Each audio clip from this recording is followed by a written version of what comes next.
यावेळी दशक 12वा म्हणजे 1 वर्ष झालं आपल्याला. दर महिन्याला आपण एक दशक घेतो. 12वा दशक म्हणजे ही प्रवचनमाला सुरू करून 1 वर्ष झालं. दिवस कसे वेगानं चाललेले आहेत. परवा एक गंमत झाली. एकाने मला फोन करून विचारलं, तुमची 1.5 दिवसाची प्रवचनं केव्हा आहेत? मी म्हटलं 1.5 दिवसाचा गणपती ऐकला होता. 1.5 दिवसाची प्रवचन मला कळलं ही अर्धा दिवस आणि नंतर दिवस. मी त्यांना सांगितलं, पण म्हटलं तुमचा शब्दप्रयोग मला का आवडला माहिती आहे ना, कारण प्रवचन ऐकल्यानंतर त्याचं विसर्जन केव्हा करतो असं प्रत्येकाला झालेलं असतं. म्हणून आपण तसं करायला नको, वाचायला सुरुवात करूया. या दशकाचं नाव आहे विमल लक्षण नाम. विमल म्हणजे स्वच्छ. त्याचा पहिला समास आहे, त्याचं नाव आहे विवेक वैराग्य. महाराजांच्या चरित्रातला एक प्रसंग आपल्याला माहीत आहे की एक तरुण महाराजांच्याकडे जातो आणि म्हणतो, ते विवेक आणि वैराग्य मला समजून सांगा. महाराज म्हणाले, तू नाम घे, नाम घेत राहा, मग विवेक वैराग्याचं मी पाहून घेतो. ते केव्हा येईल आणि जाईल तुला कळणारही नाही. कारण विवेक काय किंवा वैराग्य काय हे इतकी अत्यंत वरच्या मोठी अवस्था आहे. काही विवेक म्हणजे विजडम, म्हणजे नुसता विचार नाही आहे. विचाराची सगळ्यात वरची अवस्था विवेक आहे. राईट रॉंग ह्याच्यातला विवेक, गुड इव्हल म्हणजे पवित्र काय अपवित्र काय, चांगलं काय वाईट काय, योग्य काय अयोग्य काय, यातला जो विवेक आहे फार अवघड आहे. म्हणून म्हणाले, विवेकाची कशाला चिंता करतोस तू? तू एक काम कर, तू नाम घ्यायला लाग, विवेक वैराग्याचं मी पाहून घेतो. पण त्या महाराजांनी हे सांगितलं, ते केव्हा येतील आणि जातील. याचा अर्थ काय की ते येणं आणि जाणं हे महाराजांनी फक्त त्याला फार महत्त्व देऊ नकोस हे सांगण्यासाठी. विवेक आणि वैराग्य आल्यानंतर टिकले पाहिजेत ना. येऊन जायला ते काही पाहुणा नाही आहेत ना, ते टिकले पाहिजेत आपल्याकडे. म्हणून विवेक आणि वैराग्य, वैराग्य ही बाहेरची कृती आहे लक्षात ठेवा, आणि विवेक हा आतला विचार आहे. म्हणून नुसतं वैराग्य पुढे येईल एक ओवी मूर्खपणा आहे. पण नुसता विवेक आहे पण तो वैराग्यात म्हणजे कृतीत उतरत नाही आहे. म्हणजे आपण म्हणतो लोका सांगे ब्रह्मज्ञान, आपण कोरडा पाषाण. स्वतः मी दगड आहे पण इतरांना तत्त्वज्ञान सांगतो. म्हणजे लोकांना सांगायला माझ्याकडे विवेक आहे पण मला वागण्यात माझा विवेक नाही आहे. योग्य काय अयोग्य काय कळतच नाही. हे लक्षात घ्या तर तुम्हाला हा समास कळेल. आपण हे सोपे समास आहेत आणि जीवनाला उपयोगी असे समास आहेत. हा दशक जो आहे तो त्याप्रमाणे खूप आवश्यक आहे. आधी प्रपंच करावा नेटका, हे आपल्याला पाठ असतं सगळं. आधी प्रपंच करावा नेटका, मग घ्यावे परमार्थ विवेका, येथे आळस करू नका विवेकी हो. आणि तुम्हाला सांगतो की दासबोधात सगळ्यात जास्त वेळा जर कोणता शब्द आला असेल तर तो विवेक आहे. लोकांनी अगदी मोजून वगैरे सांगितलेलं की 250 वेळा हा शब्द आलेला आहे. पण खूप महत्त्वाचा आहे. जवळजवळ प्रत्येक दशकात किंवा अनेक समासात हा शब्द येऊनच जातो. विवेकावर समर्थांचा खूप भर आहे. माणूस आहे ना, याने एक उदाहरण दिलं की जे आपण नेहमी देतो, परनाळी. बघूया पुढे. आधी प्रपंच करावा नेटका, मग घ्यावे परमार्थ विवेका, येथे आळस करू नका. नुसता प्रपंचच करत राहू नका. विवेक, विवेकासाठी वाचन आहे, चिंतन आहे, मनन आहे, डिस्कशन आहे म्हणजे चर्चा आहे, मंथन आपण ज्याला म्हणतो, या सगळ्या गोष्टी आहेत. आणि नंतर ध्यान करून जे वाचलं आहे त्याच्यावर विचार करून मला त्यातलं किती योग्य आहे हे जीवनात मी कसं उतरवेन हा विचार आहे, त्याला विवेक म्हणतात. विवेक हा जीवनाभिमुख आहे म्हणजे जीवनात उतरवण्यासाठीच विवेक आहे. नुसत्या विवेकाला काही अर्थ नाही आहे, नुसत्या वैराग्याला तर बिलकुल अर्थ नाही आहे. हे पुढे बघा. प्रपंच सांडून परमार्थ कराल तेणे तुम्ही कष्टी व्हाल, प्रपंच परमार्थ चालवाल तरी तुम्ही विवेकी. दोन्ही चालवलं पाहिजे. नुसता प्रपंच नको, नुसता परमार्थ नको. प्रपंच परमार्थ दोन्ही चालवाल तरी तुम्ही विवेकी. विवेक कशासाठी पाहिजे तर प्रपंच आणि परमार्थ यांचा संगम किंवा सांगड घालण्यासाठी. किती प्रपंच आणि किती, आता 20शीत मी आलेलो आहे, लग्न झालेलं आहे तर जास्त प्रपंच असणार आहे, उघड आहे. पण आता मी 70कडे वगैरे पोचलेलो आहे, निवृत्त झालेलो आहे तर जास्त परमार्थ असायला पाहिजे. आता प्रपंच कशाला तेवढा, मी निवृत्त व्हायला पाहिजे ना हळूहळू. म्हणून जीवनाची जी स्टेज आहे त्याच्यावर प्रपंच किती महत्त्वाचा, परमार्थ किती महत्त्वाचा हे अवलंबून आहे. आपण पर्सेंटेजच्या बाबतीत बोलतो ना की 40%, 60%, म्हणजे अगदी लग्न झाल्यानंतर तर 80% प्रपंच करा पण 20% तरी परमार्थ करा. म्हणजे चाललं हे ठीक आहे का, हे आणखीन कसं चालू राहायला पाहिजे, आणखीन चांगलं कसं होईल याचा विचार करणं हा विवेक आहे. नाहीतर आला आठवडा गेला आठवडा, आला सोमवार शनिवार आला रविवार उडून गेला, परत पुढचा आठवडा, या जीवनाला काय अर्थ आहे? तेच तेच तेच तेच ते नको. म्हणून काय सांगतात, ह्याला विवेक सांगितलेला आहे की प्रपंच सांडून परमार्थ कराल तेने तुम्ही कष्टी व्हाल. प्रपंच परमार्थ चालवाल तरी तुम्ही विवेकी. प्रपंच सांडून परमार्थ केला तरी अन्न मिळेना खायाला, मग तया करण त्याला परमार्थ घ्यायचा. नुसता नाम घेत बसला, काही करणार नाही, मी मरेल तो. निदान भीक मागण्यासाठी तरी प्रयत्न केला पाहिजे ना, तो प्रपंचच आहे. मी काही करणार नाही याला अर्थ नाही आहे. ती फार वरची अवस्था आहे. काही करणार नाही म्हणणारा जर एखादा साधू असेल तर दूर दूरून लोक येऊन त्याला खायला घालतात. एक प्रसंग सांगतो. खूप थंडीचे दिवस आहे आणि आपण ज्याला म्हणतो की जिथून गंगा उगम झाली ती गंगोत्री, तिथे गंगेचं मंदिर आहे. 5 नंतर एवढा प्रचंड वारा असतो की तिथे माणूस उभाच राहू शकणार नाही. ते मंदिर कसं बांधलं आणि कसं टिकलं आहे अजूनपर्यंत हेच आश्चर्य आहे. पण तिथे पुजारी आहे. लक्षात ठेवा, आपल्या लाखो मंदिर आहेत, प्रत्येक मंदिरात पुजारी आहे. तो अगदी गरीब आहे. आता काही मंदिरांना बरे दिवस आलेत, पुजाऱ्यांना बरे दिवस आलेत असे आपण म्हणतो, पण अत्यंत गरिबीत त्यांनी संसार चालवला यापेक्षा मंदिरं चालवली आहेत. कधी दिवा देवासमोर लावला नाही असं नाही. तो दिवसभर जळेल एवढं तेल नसेल, पण आरतीच्या वेळेला तरी दिवा लावतील, संध्याकाळी दिवा लावतील, नैवेद्य दाखवतील, आजूबाजूला फुलं पानं जे काय असतील ते वाहतील. हे ते रोज करतात. आणि अशी ते किती वर्ष, हजारो वर्ष करत आलेले आहेत. म्हणून खऱ्या अर्थाने ज्याला मिशनरी म्हणतात ते आपले पूर्वीचे भटजी पुजारी हे मिशनरी आहेत. सध्याचे आपण ज्याला मिशनरी म्हणतो ते कमिशनरी आहेत. They are not missionary. अक्षरशः विचार करा तुम्ही. आणि म्हणून सांगितलं काय की प्रपंच सांडून परमार्थ केला नाही, प्रपंच सांडायचाच नाही, पण मग आपण परमार्थ सांडूया तेही वाईट आहे. मग जनावरासारखं जीवन होईल ना. प्रपंच तर कुत्री मांजरही करतात, त्यांनाही पिल्लं होतात, पिल्लं वाढवतात, त्यांनाही दूध पाजतात आणि नंतर रक्षण करतात. प्रत्येकाला प्रपंच आहे. म्हणून विचार जर केला तर नुसता प्रपंचही चुकीचा आहे, नुसता परमार्थही चुकीचा आहे. तरी त्या करंट्याला काय उपयोग आहे? खायला मिळणार नाही जर प्रपंच पूर्ण सोडलात तर. संसारी असता मुक्त तोची जाणावा संयुक्त. संयुक्त म्हणजे योगी, युक्त आपण ज्याला म्हणतो तो योगी. संसारी असूनही मुक्त तोची जाणावा संयुक्त. अखंड पाहे युक्तायुक्त विचारणा म्हणजे विवेक. युक्त अयुक्त म्हणजे योग्य काय अयोग्य काय हे अखंड विचार करत असतो. तो खरा योगी आहे. तो संसारात असून मुक्त असतो. हे आपल्याला शिकलं पाहिजे. आपल्याला मुक्ती म्हणजे अशी काय मागे जीवनाच्या शेवटी वगैरे मिळवायची नाही. आत्ता या क्षणी आपल्याला मुक्ती मिळाली पाहिजे.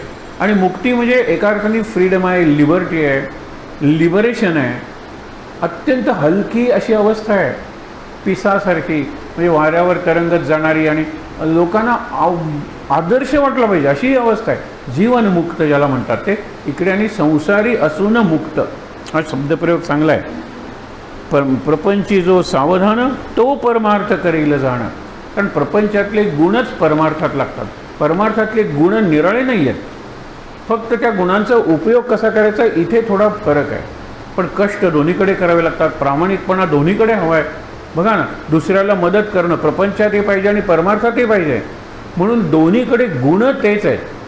पण गुणांची जी दिशा आहे, प्रपंचातली दिशा ही फक्त पोटासाठी आहे आणि परमार्थाची दिशा ही पोटासाठी तर आहे, पण त्याच्याही पेक्षावर आपण म्हणतो छातीसाठी, कंठासाठी, हनुवटीसाठी, डोक्यासाठी, मेंदूसाठी अशी ती अवस्था आहे. म्हणून दोन्ही पाहिजे आपल्याला. आणि त्या वेळेला ठरवायची की आता प्रपंच महत्त्वाचा आहे का परमार्थ महत्त्वाचा आहे. एखादा चांगला योगी आहे, हिमालयातून त्याला निरोप पाठवतात की ये मुलीचं लग्न आहे म्हणून.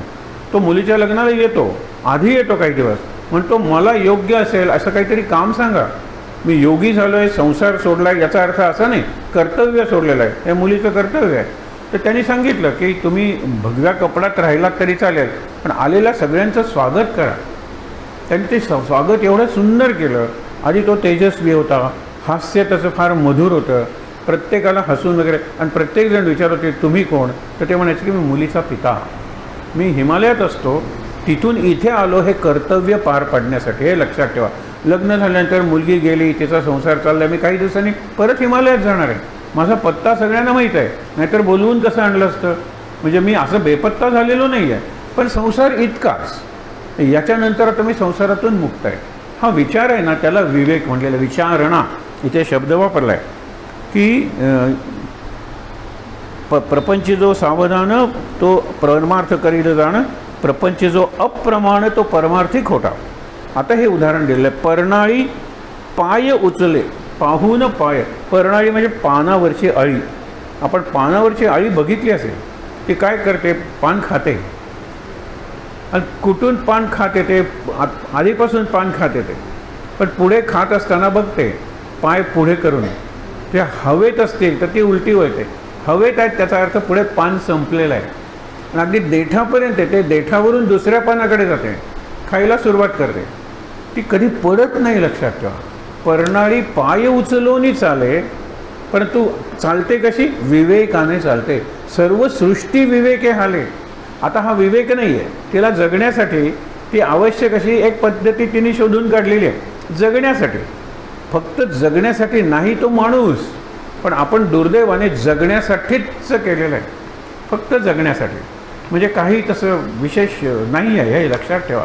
देशाबद्दल नाही, आपल्या समाजाबद्दल नाही, शेजाऱ्याबद्दल नाही, नातेवाईकांबद्दल नाही, मग हल्ली कुटुंबातल्या लोकांबद्दलही नाही. ते काय फक्त मोबाईलबद्दल काही प्रेम आहे असं नाही आहे, हे लक्षात ठेवा ना.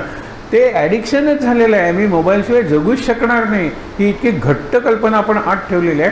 बाकीची सगळी रिलेशन्स हॅव ऑलमोस्ट बिकम नील, शून्य झालेले आहेत नाती. लक्षात घ्या तुम्ही. काही नाही आहे. निवडणुकीची सुट्टी दिली ना, ती आदल्या दिवशी, आणि निवडणूक जर शनिवारी असेल तर शुक्रवारीच गाड्या काढल्या निघाले. काय देश, मतदान, डेमोक्रेसी, काही कशाचं आम्हाला काही पडलेलं नाही. This is reflected. या वर्षीचं मतदान झालं आहे ते जास्त मी बोलत नाही त्याबद्दल. This is the reflection. एकतर मे महिन्याच्या सुट्ट्या मे महिन्यात ठेवलेल्या आहे, एकतर प्रचंड गरमी, लोकांचे काम काय, मत टाकायला मी थांबणार नाही, ते मला इकडे जायचं आहे तिकडे जायचं आहे, मी किती आधी कार्यक्रमांनी रिझर्वेशन्स करून ठेवलेले आहेत. हा जो विचार आहे ना, हा विचार राज्यकर्त्यांनी केला पाहिजे. कारण आपली काय लायकीची बाळं आहेत ना, हे कळतं ना. परवा मी तुम्हाला प्रवचन वाचून दाखवलं, त्यात वाक्य होतं की मुलं जबाबदार असतील तर मृत्यूपत्र लिहावं लागत नाही, पण संतांनी त्यांचे ग्रंथ ही त्यांची मृत्यूपत्र आहे. कारण आपली मुलं म्हणजे आपण सगळे अत्यंत बेजबाबदार आहोत याची त्यांना खात्री आहे, म्हणून त्यांनी मृत्यूपत्र लिहिली, म्हणून त्यांनी ग्रंथ लिहिले. तर हे लक्षात घ्या. पुढे परनाळी पाय उचल पाहून पाय उचले, जीवसृष्टी विवेके चाले, आणि पुरुष होऊन भ्रमले. पुरुष म्हणजे माणूस, माणूस होऊन भ्रमले यासी काय म्हणावे. बरोबर आहे. म्हणून असावी दीर्घ सूचना, म्हणजे दूरदृष्टी. दूरदृष्टी असली पाहिजे. अखंड करावी चाळणा. चाळणा म्हणजे चाळणीनं आपण करतो ना, चांगलं आहे ते करतो आपण. मैदा काढतो म्हणजे काय, परत परत चाळतो, परत परत चाळतो. अनेकदा चाळल्यानंतर ते पांढरं सॉफ्ट पीठ तयार होतं. म्हणजे बाकीचं सगळं सत्व असतं ते गेलेलं असतं, मारक तत्व असतं ते फक्त उरलेलं असतं मैद्यात, म्हणून मैदा वापरत नाही. पूर्वी तर न चाळता भाकरी करायचे कोंड्यासकट. कारण कोंडा आहे ना, त्या कोंड्यात खूप सत्व आहेत, जीवनसत्व आहेत, विटॅमिन्स आहेत. म्हणून लक्षात ठेवा, चाळणा करा म्हणजे विचार करा. पुढील होणारं अनुमान आणूनच सोडावे. पुढे काय होणार आहे, 5 वर्षांनी कशी स्थिती असेल, मला किती पैसे साठवून ठेवले पाहिजेत, हा कुठला तरी विचार पाहिजेच. हा विवेक आहे. पण विवेक आवश्यक कशासाठी आहे? माणूस म्हणून मी माझा उद्धार करून घेण्यासाठी. इन्व्हेस्टमेंटसाठी विचार हा विवेक नाही आहे. हा विचार आहे, चांगला विचार, वाईट विचार, ह्याला विचारलं त्याला विचारलं, सल्लागार हे करत, इकडे बघितलं तिकडे बघितलं, घेतला. हा विवेक नाही आहे. करायचं की नाही, इन्व्हेस्ट करायचं की नाही, हे खेळायचं की नाही, सट्टा त्याला स्पेक्युलेशन म्हणतो. हे शेअर्स वगैरे हल्ली बरीच लोक खेळतात, स्पेक्युलेशन आहे. हे करायचं की नाही हा विवेक आहे. मग इकडे घालायचे पैसे का तिकडे घालायचे हा विवेक नाही आहे. हे ते लोक टॉस करून सुद्धा ठरवतात बऱ्याच वेळेला. कुठे विवेक आला? किंवा मुलाला विचारतात 2 पोरांना 1 बोट धर, हां म्हणजे इन्व्हेस्ट करायचं. पोरांनी हे सांगितलं तर हे सांगितलं, इन्व्हेस्ट करायचं नाही. ह्याच्यात विवेक कुठे आला? बिलकुल विवेक आलेला नाही. ती गोष्ट करायची की करायची नाही हा विवेक आहे मुळातला. पुढे काय सांगितलेलं आहे? सुखी असतो खबरदार, दुःखी होतो बेखबर. बेखबर म्हणजे त्याला इतरांची खबर नसते, त्याची खबर इतरांना नसते. बेखबर, बे म्हणजे दोन्ही बाजूने त्याची खबर दुसऱ्याला नाही, आहे जिवंत का मेला, आणि त्याला इतरांची खबर नाही आहे, कारण तो खबरदार नाही आहे. खबरदार नाही म्हणून तो दुःखी आहे. आणि खबरदार म्हणजे सावध. खबरदार म्हणजे येणारी संकट ओळखणं, अत्यंत सावधानता बाळगणं. म्हणून सुखी असतो खबरदार, दुःखी होतो बेखबर, ऐसा हा लौकिक विचारच दिसतच आहे. हे सरळ दिसतं लोका, त्याच्यात काही विशेष नाही. शेवटी काय म्हणतात, म्हणून देअरफॉर सर्व सावधान धन्यतयाचे महिमान, जनी राखे समाधान तोची एक. सतत सावध आहे. सावधानता आणि विवेक दे गो टुगेदर म्हणतो ना. असावध बेसावध माणूस विवेकी असू शकणार नाही. जो विवेकी आहे तो सावध असतो, सतर्क असतो, त्याला योग्य पद्धतीचं ज्ञान होत असतं, त्याला दूरदृष्टी असते, तो विवेकी माणूस आहे. म्हणून पहिलं त्यांनी काय सांगितलं, विवेक आणि वैराग्य. वैराग्याबद्दल इथे जास्त सांगितलं नाही, पुढे सांगितलेलं आहे. पुढचा दुसरा जो समास आहे प्रत्यय निरूपण. प्रत्यय म्हणजे प्रचिती. तुम्हाला अनुभव आहे का याचा, तुम्ही सांगताय, तुम्ही पाहिलं आहे का, तुम्ही प्रत्यक्ष अनुभवलं आहे का. बऱ्याच वेळेला न अनुभवता आपण बऱ्याच गोष्टी सांगतो. म्हणून प्रत्यय निरूपण. निरूपण म्हणजे प्रवचन. प्रत्यय या विषयावर प्रवचन. ऐका संसाराशी आले हो. ऐका, आपल्याला त्यांनी सांगितले, ऐका संसारात आलायत ना, म्हणजे जन्मलायत ना, संसारात पडलायत ना, म्हणजे प्रपंचात तुमचा जन्म झाला म्हणजे तुम्ही प्रपंचित झालात की. प्रपंचाच्या बाहेर कोण आहे सांगा बरं. जन्मलेलं पोर, त्याला काही प्रपंच नसतो, त्याला आई आहेत, वडील आहे, त्याला जेवण आहे, त्याला घर आहे, हे सगळा प्रपंचच की. प्रत्येक लग्न म्हणजे प्रपंच नाही, तो गृहस्थाश्रम आहे. प्रपंच म्हणजे 5 जणांचा किंवा 5 तत्वांचा प्रकर्ष, त्याला प्रपंच म्हणतात. प्रकर्ष म्हणजे इंटेन्सिटी. कुठली इंटेन्सिटी, पृथ्वी आप तेज वायू आकाश, ही जी पंचमहाभूत आहेत ती जिथे आढळतात, आता ती आकाशात सगळीकडे आढळतात ना. आकाश आहे, पाणी आहे, उष्णता आहे, आपण म्हणतो ना अग्नी वगैरे, हे सगळं आहे. पण माझ्या देहात ते आहे की. म्हणून देह हाच प्रपंचाची प्रॉडक्ट आहे. जो देह घेतला तो प्रपंचित झाला, लक्षात ठेवा. आणि इतकंच नाही तर आपण म्हणतो ना की मेल्यानंतर पूर्वी, आता हर्ष व्हॅन असते, पण पूर्वी ते घेतात ते 4 जण, पुढे धरलेला मडकं 5, हे पंच आहे, हा प्रपंचच आहे. आणि मडकं हे 5 जण, माती पाणी उजेड वारा तूची मिसळशी सर्व पसारा, आकाशाचं मग एक आकारा. ही पंचमहाभूत आहे, त्याच्याशिवाय मडकं तयारच होणार नाही. कुंभाराचं कामच आहे माती पाणी उजेड, म्हणजे भट्टीत घालावं लागत नाही, वारा ती वाळावी लागत नाही, आणि मध्ये स्पेस आहे, म्हणूनच ते मडकं आहे, त्याला आकाश म्हणलेलं आहे. मग हे पंचमहाभूतांचा देह आता संपलाय, त्याला पुरायचा आहे किंवा जाळायचा आहे विशेष म्हणून ते अशा उलट्या दिशेने प्रदक्षिणा घालतात आणि ते मडकं फोडतात. आता हा पंचत्वात विलीन व्हायला रिकामा झाला. पंच संपली, पंचतत्व संपली, प्रपंच संपला का. हा पुढे उदाहरणं दिली त्यावेळेला बघूया. ऐका संसाराशी आले हो, स्त्री पुरुष निस्पृह हो, सुचितपणे पाहू. सुचितपणे म्हणजे लक्ष देऊन, सुचित्त एकचित्त, सुचित्त म्हणजे सुचित, एकचित्त, एकचित्त होऊन एकाग्र होऊन, एकाग्र कॉन्सन्ट्रेशन. मी सांगतोय ते नीट ऐका. बरे खावे बरे जेवावे असं कुणाला वाटत नाही सांगा बरं. बघा आपलं वर्णन आहे हे. बरे खावे बरे जेवावे बरे ल्यावे बरे नेसावे. ल्यावे म्हणजे अलंकार वगैरे घालावेत, वस्त्र वगैरे नेसावे. मनासारखे असावे सकळ काही असं प्रत्येकाला वाटतं. ऐसे आहे मनोगत, प्रत्येकाच्या मनात आहे, तरी ते काहीच न होतं बरे करिता अकस्मात वाईट होते. करायला जावं एक आणि होतं दुसरंच असं म्हणतो ना आपण. एक वाईट होतं करायला झाल्यानंतर. म्हणजे गणपती करायला गेल्यानंतर मारुती झाला तरी फार वाईट नाही आहे, पण एक माकड झालं तर ते खूप वाईट आहे. म्हणून म्हणतात की जवरी चंदन झिजे ना, हे सूत्र सांगितलेलं आहे. का होत नाही माझ्या मनासारखं. माझं मनोगत आहे बरे खावे बरे ल्यावे बरे जेवावे, असं का होत नाही प्रत्येकाला वाटतं. पण बाकीच्यांचे जीवन बघा ना, एखादाच आपण तृप्त असतो, आहे त्यात मी आनंदात आहे, मला देवानी सगळं दिलेलं आहे, खूप दिलेलं आहे. पण बाकीचे काय चुकतं त्यांचं ते इथे सांगतायत बघा. जवरी चंदन झिजे ना तव तो सुगंध कळे ना, चंदन आणि वृक्ष नाना सगट होते. एकत्र असतात पण चंदन तो चंदनच ना. चंदन आणि हिवर म्हणजे एक रानटी झाड आहे, मोठाच आहे, त्यालासुद्धा हे येतो, वास येतो, पण उगाळायला लागल्यानंतर तो वास टिकत नाही, वरवर आलेला वास येतो, केवळ संगतीमुळे आलेला वास आहे. पण चंदनाचे पाय, चंदनाचे हात, चंदनाचे अंग, म्हणजे चंदनाचं कुठले पान जरी तोडलं आणि केलं तरी त्याला चंदनाचा वास येतो. त्याची साल आपण घासतो त्यावेळेला सालही असतेच बऱ्याच वेळेला. मुळापासून अगदी शेवटपर्यंत शेंड्यापर्यंत चंदन हा सुवासिक आहे, चंदन वृक्ष. आणि म्हणून लक्षात ठेवा की जवरी चंदन झिजेना तव तो सुगंध कळेना. आपल्याला नुसता सुगंध चंदनाचं लाकूड घेतल्यानंतर सुद्धा येतो माहीत आहे ना, पण हे उगाळल्यानंतर जास्त चांगला येतो. चंदन वृक्ष नाना सगट होते, जव उत्तम गुण न कळे तो या जनास काय कळे. काम नाही, काय कळे. उत्तम गुण देखता निवळे जगदांतर. उत्तम गुण जर कळलेच नाहीत तुम्हाला तर काय उपयोग आहे म्हणाले. आणि उत्तम गुण जर असतील तर निवळे जगदांतर, म्हणजे जगाचं मन आहे ना ते निवळे म्हणजे शांत करता तुम्ही. चिखल आहे, आपण वरून तुरटी वगैरे लावतो, मग ते गाळ खाली बसतो, वरचं पाणी निवळ होतं. हे लक्षात ठेवा. निवळ म्हणजे शांत होणे. निवळ म्हणजे स्वच्छ, नितळ वगैरे आपण सगळे शब्द वापरतो. ते शांत, स्वच्छ, प्रसन्न असं व्हायचं असेल तर त्याच्यासाठी काय पाहिजे, झिजलं पाहिजे. जवळ उत्तम गुण न कळे. आता उत्तम गुण पुढे सांगितले ना, तो या जनास काय कळे. उत्तम गुण देखता निवळे जगदांतर, जनी जनार्दन ओळला. म्हणजे आपण समाजात आहोत ना, जनी म्हणजे समाजात आणि जनार्दन म्हणजे समाजात असलेला देव, प्रत्येकात असलेला देव. प्रत्येक वस्तूत असला तो ओळीला, तो प्रसन्न केला. ओळीला म्हणजे ओळखीला नाही, ओळीला म्हणजे प्रसन्न केला. म्हणजे जगात असलेला.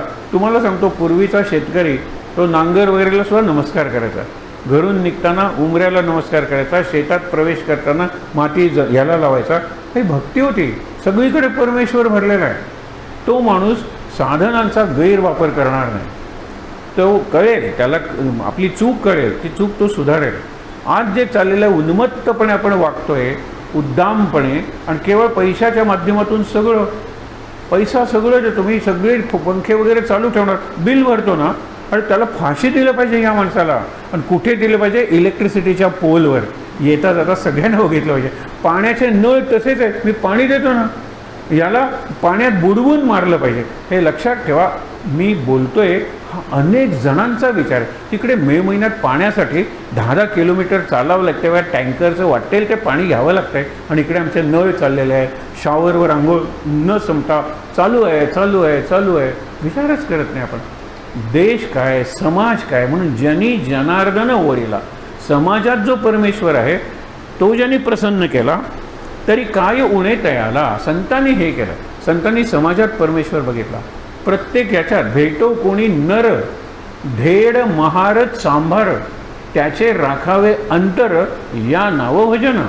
कुठलाही माणूस भेटला, त्याची जात कुठली असली तरी त्याचे अंतर राखा, म्हणजे त्याचं मन राखा, त्याला प्रसन्न करा, तरच तुम्ही सगळं काम तुमचं राजी म्हणजे तुमच्या मनासारखं होईल. इथे तेच सांगितलेलं आहे. तरी काय उणे तयाला, राजी राखावे सकळाला कठीण आहे. सगळ्यांना राजी राखणं अवघड आहे, पण प्रयत्न मात्र केला पाहिजे. हा केव्हा होईल की माझ्या संपर्कात जे येतील त्यांच्यात देव मी पाहिला तर मी त्यांना प्रसन्न ठेवण्याचा प्रयत्न करेन. देवाला प्रसन्न करतो ना आपण, आणि प्रसन्न कशाने करतो, भक्तीनं करतो. माणसाला प्रसन्न कशाने करायचं, सेवेनं, त्यागानं, प्रेमानं. बरोबर. जनावर वगैरे कुठलीही गोष्ट प्रसन्न करायची असेल, झाडं वगैरे सुद्धा त्यांना खूप कळतं हो. झाडांना नुसता जीव नसतो तर त्यांना भावना असतात, आणि त्या भावना डिकोड करणारे प्रयोग सध्या चालू आहेत. खूप जुने प्रयोग आहेत.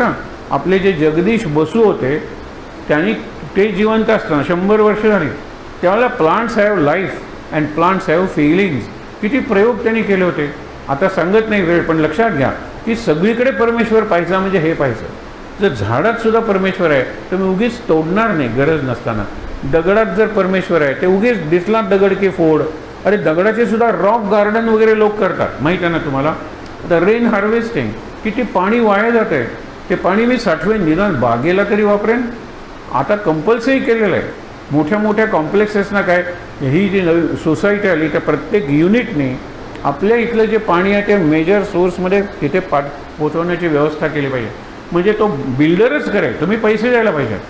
म्हणजे पाऊस एवढा पडतो पण तरीसुद्धा 4-5 महिन्यांनी आपले तलाव आटायला लागतात.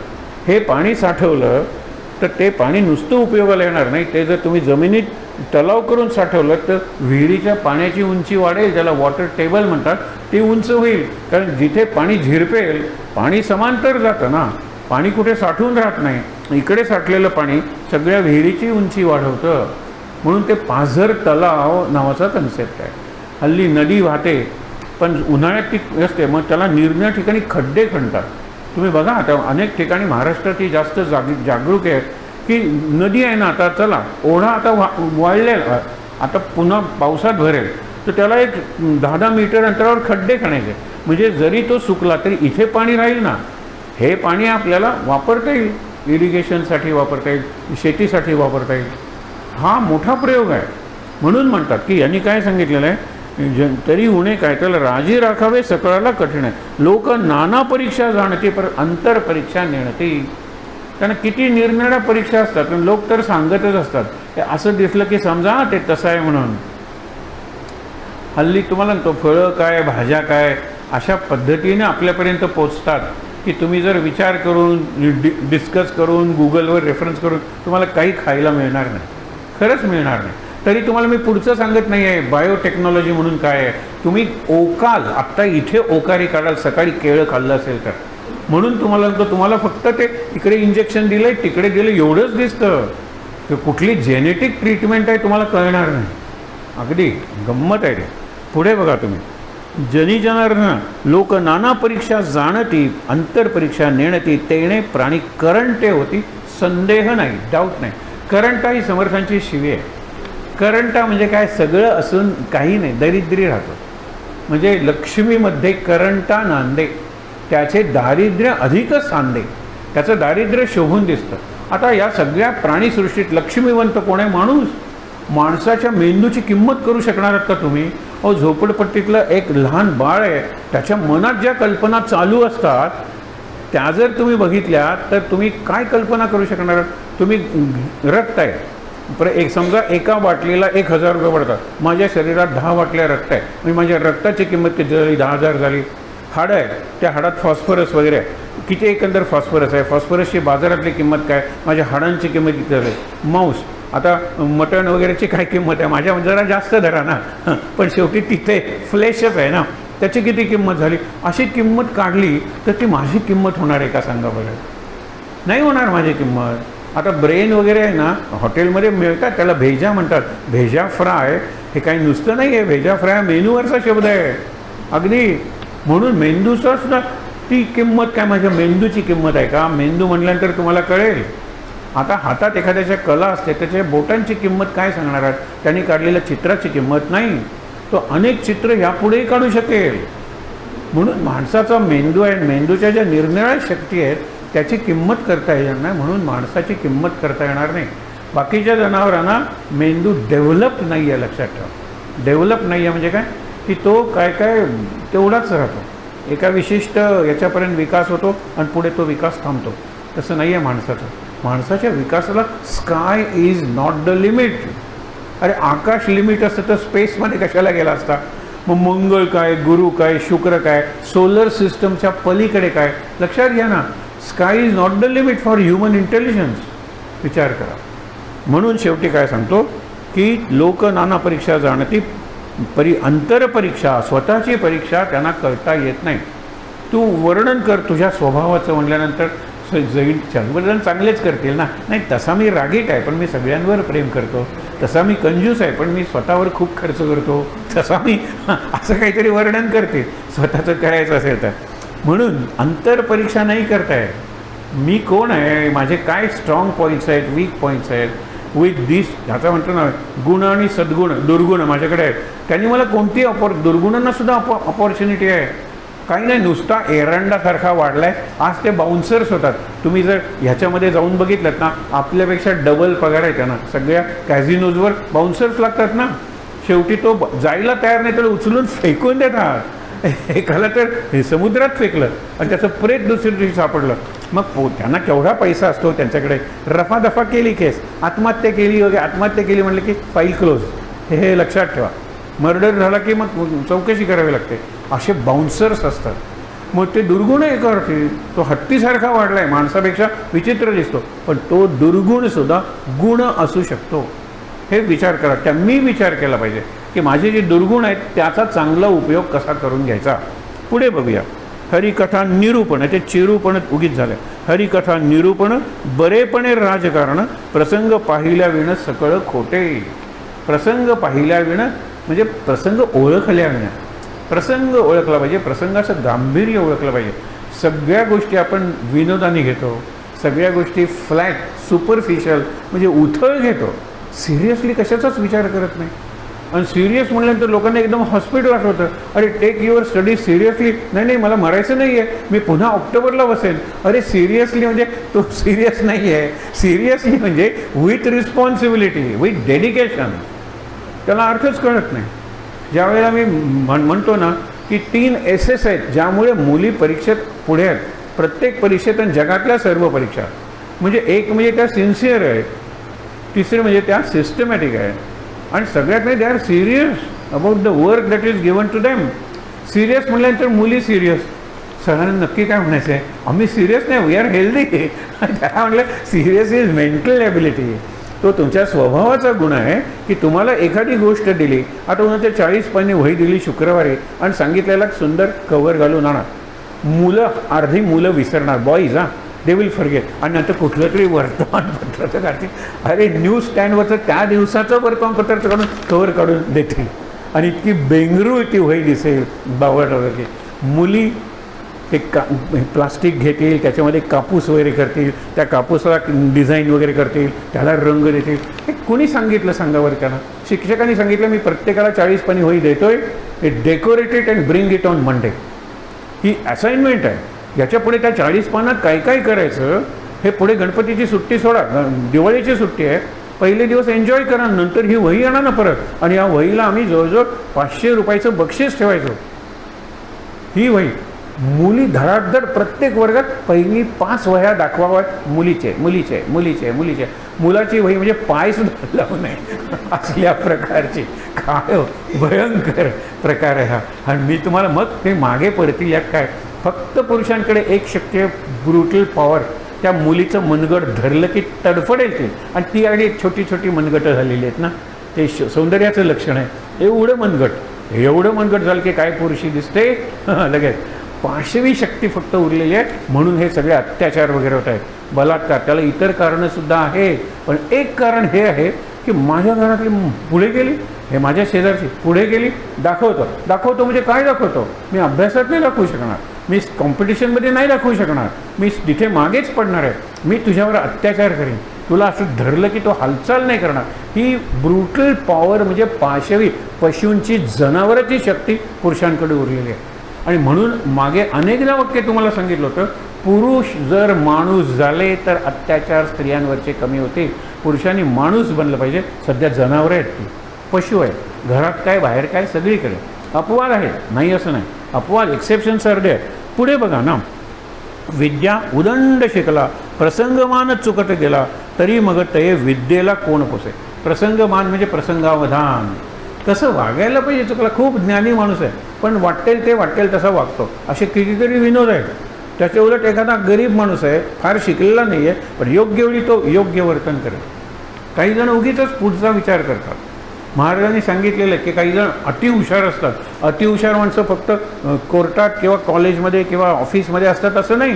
तुमच्या घरचा नोकरसुद्धा अतिहुशार असू शकतो. एकदा त्याला सांगितलं हे औषध जाऊन आण, कारण हे मिळालं नाही लवकर तर कदाचित नाही. त्यांनी डॉक्टरांचं बोलणं ऐकलं की खात्री नाही आहे, पण हे औषध आपण ट्राय करूया. हा उशीर आला, औषध मिळालं, एवढा वेळ लागला का? नाही, औषध लगेच मिळालं. पण पुढची तयारी करून आलो, मी बांबू आणले, हे आणलं, ते आणलं, परत एकात एक काम. महाराज म्हणले या माणसाला तुम्ही काय करा, त्या बांबूनेच मारा. काय असल्या वेळेला कुठली कामं, एकात एक काम करतो, ही कसली बुद्धिमत्ता? हे बुद्धिमत्ता चुकीची आहे, हा गुण नाही. प्रसंग पाहायला पाहिजे, प्रसंगावधान असलं पाहिजे, प्रसंगाचं गांभीर्य, तारतम्य, सेन्स ऑफ प्रपोर्शन, यावेळेला कसं वागलं पाहिजे ते कळलं पाहिजे. हे मग ते विद्येला कोण पोसे. भक्त निरूपण म्हणजे हे निरूपण म्हणजे प्रवचन. भक्त कसा असावा? पृथ्वीमध्ये बहुत लोक, हेही पहावा विवेक, इहलोक आणि परलोक बरा पहावा. आता इहलोक परलोक काय कल्पना आहे? आता त्या लोकांना ते परलोक पटतच नाही, आणि परलोक ही तशी कल्पनाही नाही आहे. नरक कुठे सांगा बरं, कैलास कुठे, वैकुंठ कुठे? आता आहेत सांगणारे असतील, एक दिवस आम्ही शोधून काढू, पण इतकं सगळ्या विश्वाचा जो ब्रह्मांडाचा शोध घ्यायचेला आहे, कुठे दिसलेले नाहीत लोक. लोक म्हणजे प्रकाश आहे, लक्षात ठेवा. आणि शंकराचा लोक म्हणजे शंकराचा प्रकाश. शंकराचे गुण कुठे आहेत? तर ज्ञान, वैराग्य, सामर्थ्य म्हणजे शंकर. जो शंकराचा भक्त आहे त्यांनी शंकराची भक्ती करायची आहे, चांगला भक्त व्हायचा आहे, तर त्यांनी ज्ञान, वैराग्य आणि सामर्थ्य. तो पिऊन असेल पण त्याच्याकडे ज्ञान पाहिजे, म्हणजे व्यवहार ज्ञान पाहिजे ना. त्याच्यानंतर सामर्थ्य पाहिजे. जर पिकनिकला वगैरे गेला तर गुंडांनी मुलींवर हल्ला केला तर त्यांनी परतवून लावला पाहिजे. असे आहेत लोक. म्हणून लक्षात ठेवा की मी शंकराचा भक्त आहे, म्हणजे मी विष्णूचा भक्त आहे. वैष्णव जन तो तेणे कहिये जो पीर पराई जाणे रे. म्हणजे दुसऱ्याचं दुःख ते माझं दुःख. शिव भावे जीवसेवा, म्हणजे प्रत्येक वेळेला त्याच्यात शिव आहे, त्याच्यात विष्णू आहे, असं करतो त्याला वैष्णव म्हणलेलं आहे. मग मी विष्णूची भक्ती करतो म्हणजे विष्णूचे गुण माझ्यात यायला नकोत का? विष्णू पालन करतो, विष्णू सात्विक आहे, विष्णू सगळ्यांची काळजी घेतो, त्याला विष्णू म्हणतो ना आपण. मी तसं असलं पाहिजे, निदान कुटुंबात, निदानच्या संस्थेत काम करतो तिथे तरी. आणि मग जगाचा विचार नंतर करूया. पण मी जिथे काम करतो ते आणि मी माझं कुटुंब राहतो तिथे, हे दोन आपले फोकल पॉईंट्स आहेत जिथे आपला दिवस जातो. मुलांच्या बाबतीत शाळा, हल्ली 3ऱ्या वर्षीपासून त्यांना ते नर्सरी वगैरे सुरूच होते. म्हणजे एक शाळा आहे आणि एक घर आहे. हे 2 पॉईंट्स आहेत, ते आपल्या जीवनाचे, दैनंदिन जीवनाचे 2 फोकस, त्याला म्हणतो ना केंद्र आहेत, पॉईंट्स आहेत, बिंदू. इथे मी कसा वागतो, इथे मी भक्त आहे का? आता साहेबापुढे लोटांगण घाली, पूर्वी वाचले याच्यातही साहेब आलेला आहे परत. आणि साहेबाचा साहेब त्याला न विचारी, म्हणजे साहेबापुढे साहेब दिसले की हे हे हे हे करतो, लोटांगण घालतो, कारण अर्ध्या दिवसाची रजा पाहिजे, CL पाहिजे, की एवढा लाचार होतो त्या साहेबांसमोर. आणि साहेबांचा जो साहेब आहे म्हणजे परमेश्वर, त्याला विचारत नाही देवात काय, हे तिकडे कशाला द्यायला पाहिजे, हे कशाला करायला पाहिजे. हे साहेबाचा साहेब आपल्या साहेबाला हे कर, मी भक्त नाही आहे, लक्षात ठेवा, मी स्वार्थी आहे, मी लाचार आहे, संकुचित आहे, मी फक्त स्वतःचं बघतो. पुढे बघा, पृथ्वीमध्ये बहुत लोक, तेही पहावा विवेक, इहलोक परलोक, this world and the next world. आता असं काही आहे का नेक्स्ट वर्ल्ड? आपण पुनर्जन्म मानतो, अनेक धर्म पुनर्जन्म मानतात, पण त्यातल्या त्यात आपण पुनर्जन्म मानतो कर्म सिद्धांत. म्हणजे मी कर्म केलं त्याचं फळ मी भोगणारच. कर्म माझं माझ्याबरोबर पुढे येतं, पुढच्या जन्मात ते कर्म प्रारब्ध म्हणून मला भोगावं लागतं. आपण म्हणतो ना की ज्यावेळेला तू मरशील ना, ज्या कुठेही मर, धनभूमी तुझी जी आहे ते राहील जेथल्यात येतं. तुझी लॉकरची किल्ली तू गेला म्हणून हलणार नाही किंवा लॉकरमध्ये जाऊन आपोआप फिरणार नाही आहे. ती कुठे लोकांना माहीत असेल तर ती तिथेच राहील, तुझा लॉकर तिथेच राहील, लॉकरमधले कंटेंट्स तिथे राहतील द मोमेंट यू डाय. मग तू काही लोकांना माहिती दिली असते तर ते जातील करतील, हे पुढचा विचार आहे. तुझ्यासाठी बघ ना, धनभूमी राहील जेथल्यात येतं, पत्नी येईल उंबरठ्यापर्यंत. रडत रडत उंबरठ्याच्या बाहेर, स्मशानात आपल्याकडे स्त्रिया वगैरे जात नाही, उंबरठ्यापर्यंत. ज्या पत्नीला तो अगदी घट्ट दिसून, पूर्वी लवकर लग्न व्हायचे, तो जर लवकर मेला तर ती घाबरायचे, मी नाही जात, भूत आहे, ते भूत आहे. त्यांना प्रेताबद्दल कल्पनाच नव्हती. पण आता ती उंबरठ्यापर्यंत. हे जे तुझे नातेवाईक आहेत, मित्र आहेत, ते कुठपर्यंत? स्मशानापर्यंत. हा देह ज्याच्यावर तू आयुष्यभर प्रेम केलंस, चितेपर्यंत. पुढे पुढे कर्म एकले साथीला. पुढच्या जन्मासाठी तुझ्या साथीला फक्त कर्म येणार आहे.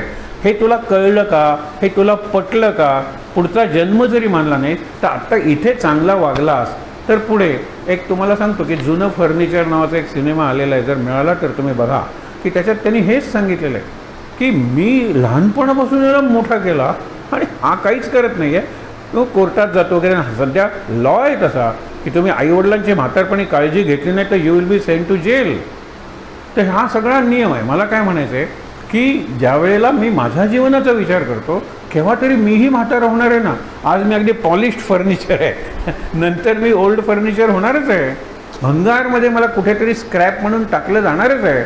आता ते कदाचित वृद्धाश्रम असेल किंवा अगदी प्लॅटफॉर्म येऊन सोडून देतात. तो कितीतरी म्हाताऱ्या बायका ह्या भिकारणी दिसतात ना आपल्याला, किंवा भिकारी. प्रत्येक गावाला तुम्ही गेलात ना स्वतःच्या गाडीतून की तुमच्या लक्षात येईल की गाव जवळ आलं केव्हा कळेल की तिथे आजूबाजूला असे लोक वगैरे विचित्र कपड्यातले वगैरे असे जात असतात. आता एक मोहीम निघालेली आहे परदेशातून भारतात आलेली आहे की काही तरुण की जे श्रीमंत आहेत किंवा त्यांना आहेत ते त्यांना विचारतात की घाबरू नकोस, आम्ही तुझे मित्र आहोत, तुझं नाव काय, तू कुठून आलेलं आहे? तर तो म्हणतो मी प्रोफेसर आहे, प्राध्यापक आहे, मला घराच्या बाहेर काढलं, माझ्या अंगावर मी आणि मला कोणीही विचारलं नाही, शेवटी भीक मागण्याखेरीज, आणि मी जिथे आहे केरळमधून तिथून मग मी इकडे आलेलो आहे महाराष्ट्रात. मग ते त्याला नेतात, त्याचे केस वगैरे काढतात, सुंदर त्याला अंघोळ वगैरे घालतात, हे सगळे तरुण करतात. हां, असं एक जीवन वाचवलं. कारण म्हणाला की तुम्ही माझ्याकडे का आलात, की तुम्हाला आम्ही ब्रेड वगैरे दिला खायला, तो दिल्यानंतर तुम्ही इंग्लिश पेपर इतक्या तन्मयतेने वाचत होतात, म्हणजे you know English, you know reading and you know how to read with concentration. आम्ही ऑब्झर्व करत होतो. मग तुम्ही प्रोफेसर आहात, यात आश्चर्य नाही आहे. असे किती लोक सापडतात, ते तुम्हाला टी व्हीवर वगैरे दाखवतात. पण हा एक चांगली मूव्हमेंट आहे. पण किती लोक आहेत तो, आणि कसे तुम्ही करणार आहात. म्हणून सांगितलं पृथ्वीमध्ये तुम्हाला, मला इथेच लोकांनी बाहेर काढलं, याचा अर्थ मी कुठेतरी चुकलेलो आहे. आपणच चुकतो, लक्षात ठेवा. तुम्ही मुलांवर नुसतं पाहिजे ते आणून दिलं, पाहिजे ते आणून, त्यांना वेळ दिला नाही ना. हल्ली हीच अडचण आहे की मी तुझ्यासाठी काही केलं नाही, पुस्तकं आणली, कपडे आणले, खेळणी आणली, तुला क्लासेसला घातलं, तुला स्विमिंग वगैरे सगळं. अरे पण बाबा, हे सगळं तुम्ही पैशानं केलं. मी तुम्हाला म्हटलं मी स्विम कसं करतो, आज माझी कॉम्पिटिशन आहे, तुम्ही बघायला या, तर यू हॅड नो टाईम. मी जिंकलो, मी हरलो, मी पडलो, मी रडलो, कोणत्याही परिस्थितीत बाबा you are not with me. Through money, तू माझे सगळे लाड तुम्ही पुरवलेत. इथे कुठेतरी आपण चुकतोय. मग ठीक आहे, आज मी मनी पाठवतो तिकडून परदेशातून, आणि 24 आवर्सची तुम्ही नर्स किंवा केअरटेकर ठेवा. हल्ली केअरटेकर मिळत नाही आहेत, आणि त्यांना तुम्हाला सांगतो की किमान 1000 रोज, म्हणजे 30,000 पगार आहे केअरटेकरला. परवाच मी संस्थेत ज्या गेलो होतो, म्हणलं मला 10 दिवसासाठी पाहिजे. नाही म्हणाले, येणारच. आणि गोयकार तर येणारच नाही, ती घरात राहत नाही, हॉस्पिटलमध्ये राहते. बरोबर आहे, ती त्यांना वाईट अनुभव आलेले असतील ना. घरात जर एखादी तरुण मुलगी राहिली, आणि त्या घरात जर दुसरा तरुण आहे, आणि बाकी सगळे गेले, तर त्या मुलीच्या सेफ्टीची कोण काळजी घेणार आहे? हे विचार करा ना. म्हणून ते जात नाहीत. पण केरळमधले वगैरे जे असतात ना, ख्रिश्चन वगैरे, दे गो, ते जातात, राहतात, चांगली काळजी घेतात. Most of the caretakers have become really, आपण म्हणतो ना, केअरटेकर्स. काळजी घेतात ते. किती जणांना मी बघितलेलं आहे, आमच्या कॉलेजीतून नेत असतात किंवा झारखंडमधून भरपूर येतात, आणि त्यांना मी विचारतो, छान बोलतात. म्हणाला की देखो, 2 महिन्यापूर्वी यांना चालत नव्हतं, मी असं चालवत होतो, आज काय चालत आहेत, मला पळावं लागतं. आणि मी बघितलं ते आजोबा ओळखीचे आहेत माझ्या. गंमत बघा तुम्ही. हा पण भाग, त्यांना पैसा आहे, मध्ये पैसा आहे, त्याला त्या आजोबांबद्दल प्रेम आहे ना, हा तो चांगला आहे म्हणून. एरवी तो पैशापुरतंच करणार ना, तिथपर्यंत माझं ते काम नाही आहे, माझं ते काम नाही आहे, माझं ते काम नाही आहे, असं म्हणणारेच खूप आहे. बघा तुम्ही. म्हणून इहलोक साधया कारणे जाणत्याची संगती धरणे. इहलोक म्हणजे मी जिवंत आहे तो. आता मेल्यानंतरचं काय, हे का सांगितलं माहिती आहे ना. ज्या वेळेला समाज निरक्षर होता, समाज ग्रंथसुद्धा वाचू शकत नव्हता, समाज कीर्तनं, प्रवचनं याला जाऊन श्रवण भक्ती करत होता. लक्षात ठेवा. म्हणून ज्ञानी माणसाला सुद्धा बहुश्रुत म्हणत होते, वेल रेड म्हणत नव्हते. कारण रीडिंगसाठी साक्षरता कुठे होते. म्हणून त्यांच्यासाठी असं एक निर्माण करावं लागलं, सगळ्या धर्मांनी केलं. इंग्लिशमध्ये एक वाक्य सांगतो, इट विल तुम्हाला खूप तुमचे संशय दूर करेल. Path to the hell is paved with good intentions. नरकाकडे घडणारा रस्ता संतांनी तयार केला विथ गुड इंटेन्शन्स. आणि मग नरक यातना, मग नरकाचे निरनिराळे नरक. पहिला नरक असतो त्याला कुंभीपाक काय, रौरव, किती नरक आहे तो. आणि एक नरक आहे तिथे घाण पाणी सगळं असतं, आणि तिथे तुम्हाला ठेवलं जातं, बुडवलं जातं, सगळं घाण तिथून तुम्हाला काढतं. तिथे फक्त चिखल आहे, घाण तिथे नेला जातो. प्रत्येक नरकाला नाव आहे, प्रत्येक नरकातले यातना आहेत. आणि हे तुला चुकवायचं असेल ना, तू स्वर्गात जा. स्वर्गात कसं जायचं, पुण्य कर स्वर्गात जा, पाप कर नरकात जा. पाप आणि पुण्य काय, पाप ते परपीडा, पुण्य ते परउपकार. दुसऱ्याची सेवा करणं हे पुण्य आहे, दुसऱ्याला त्रास न देणं, दुःख न देणं हे पुण्य आहे.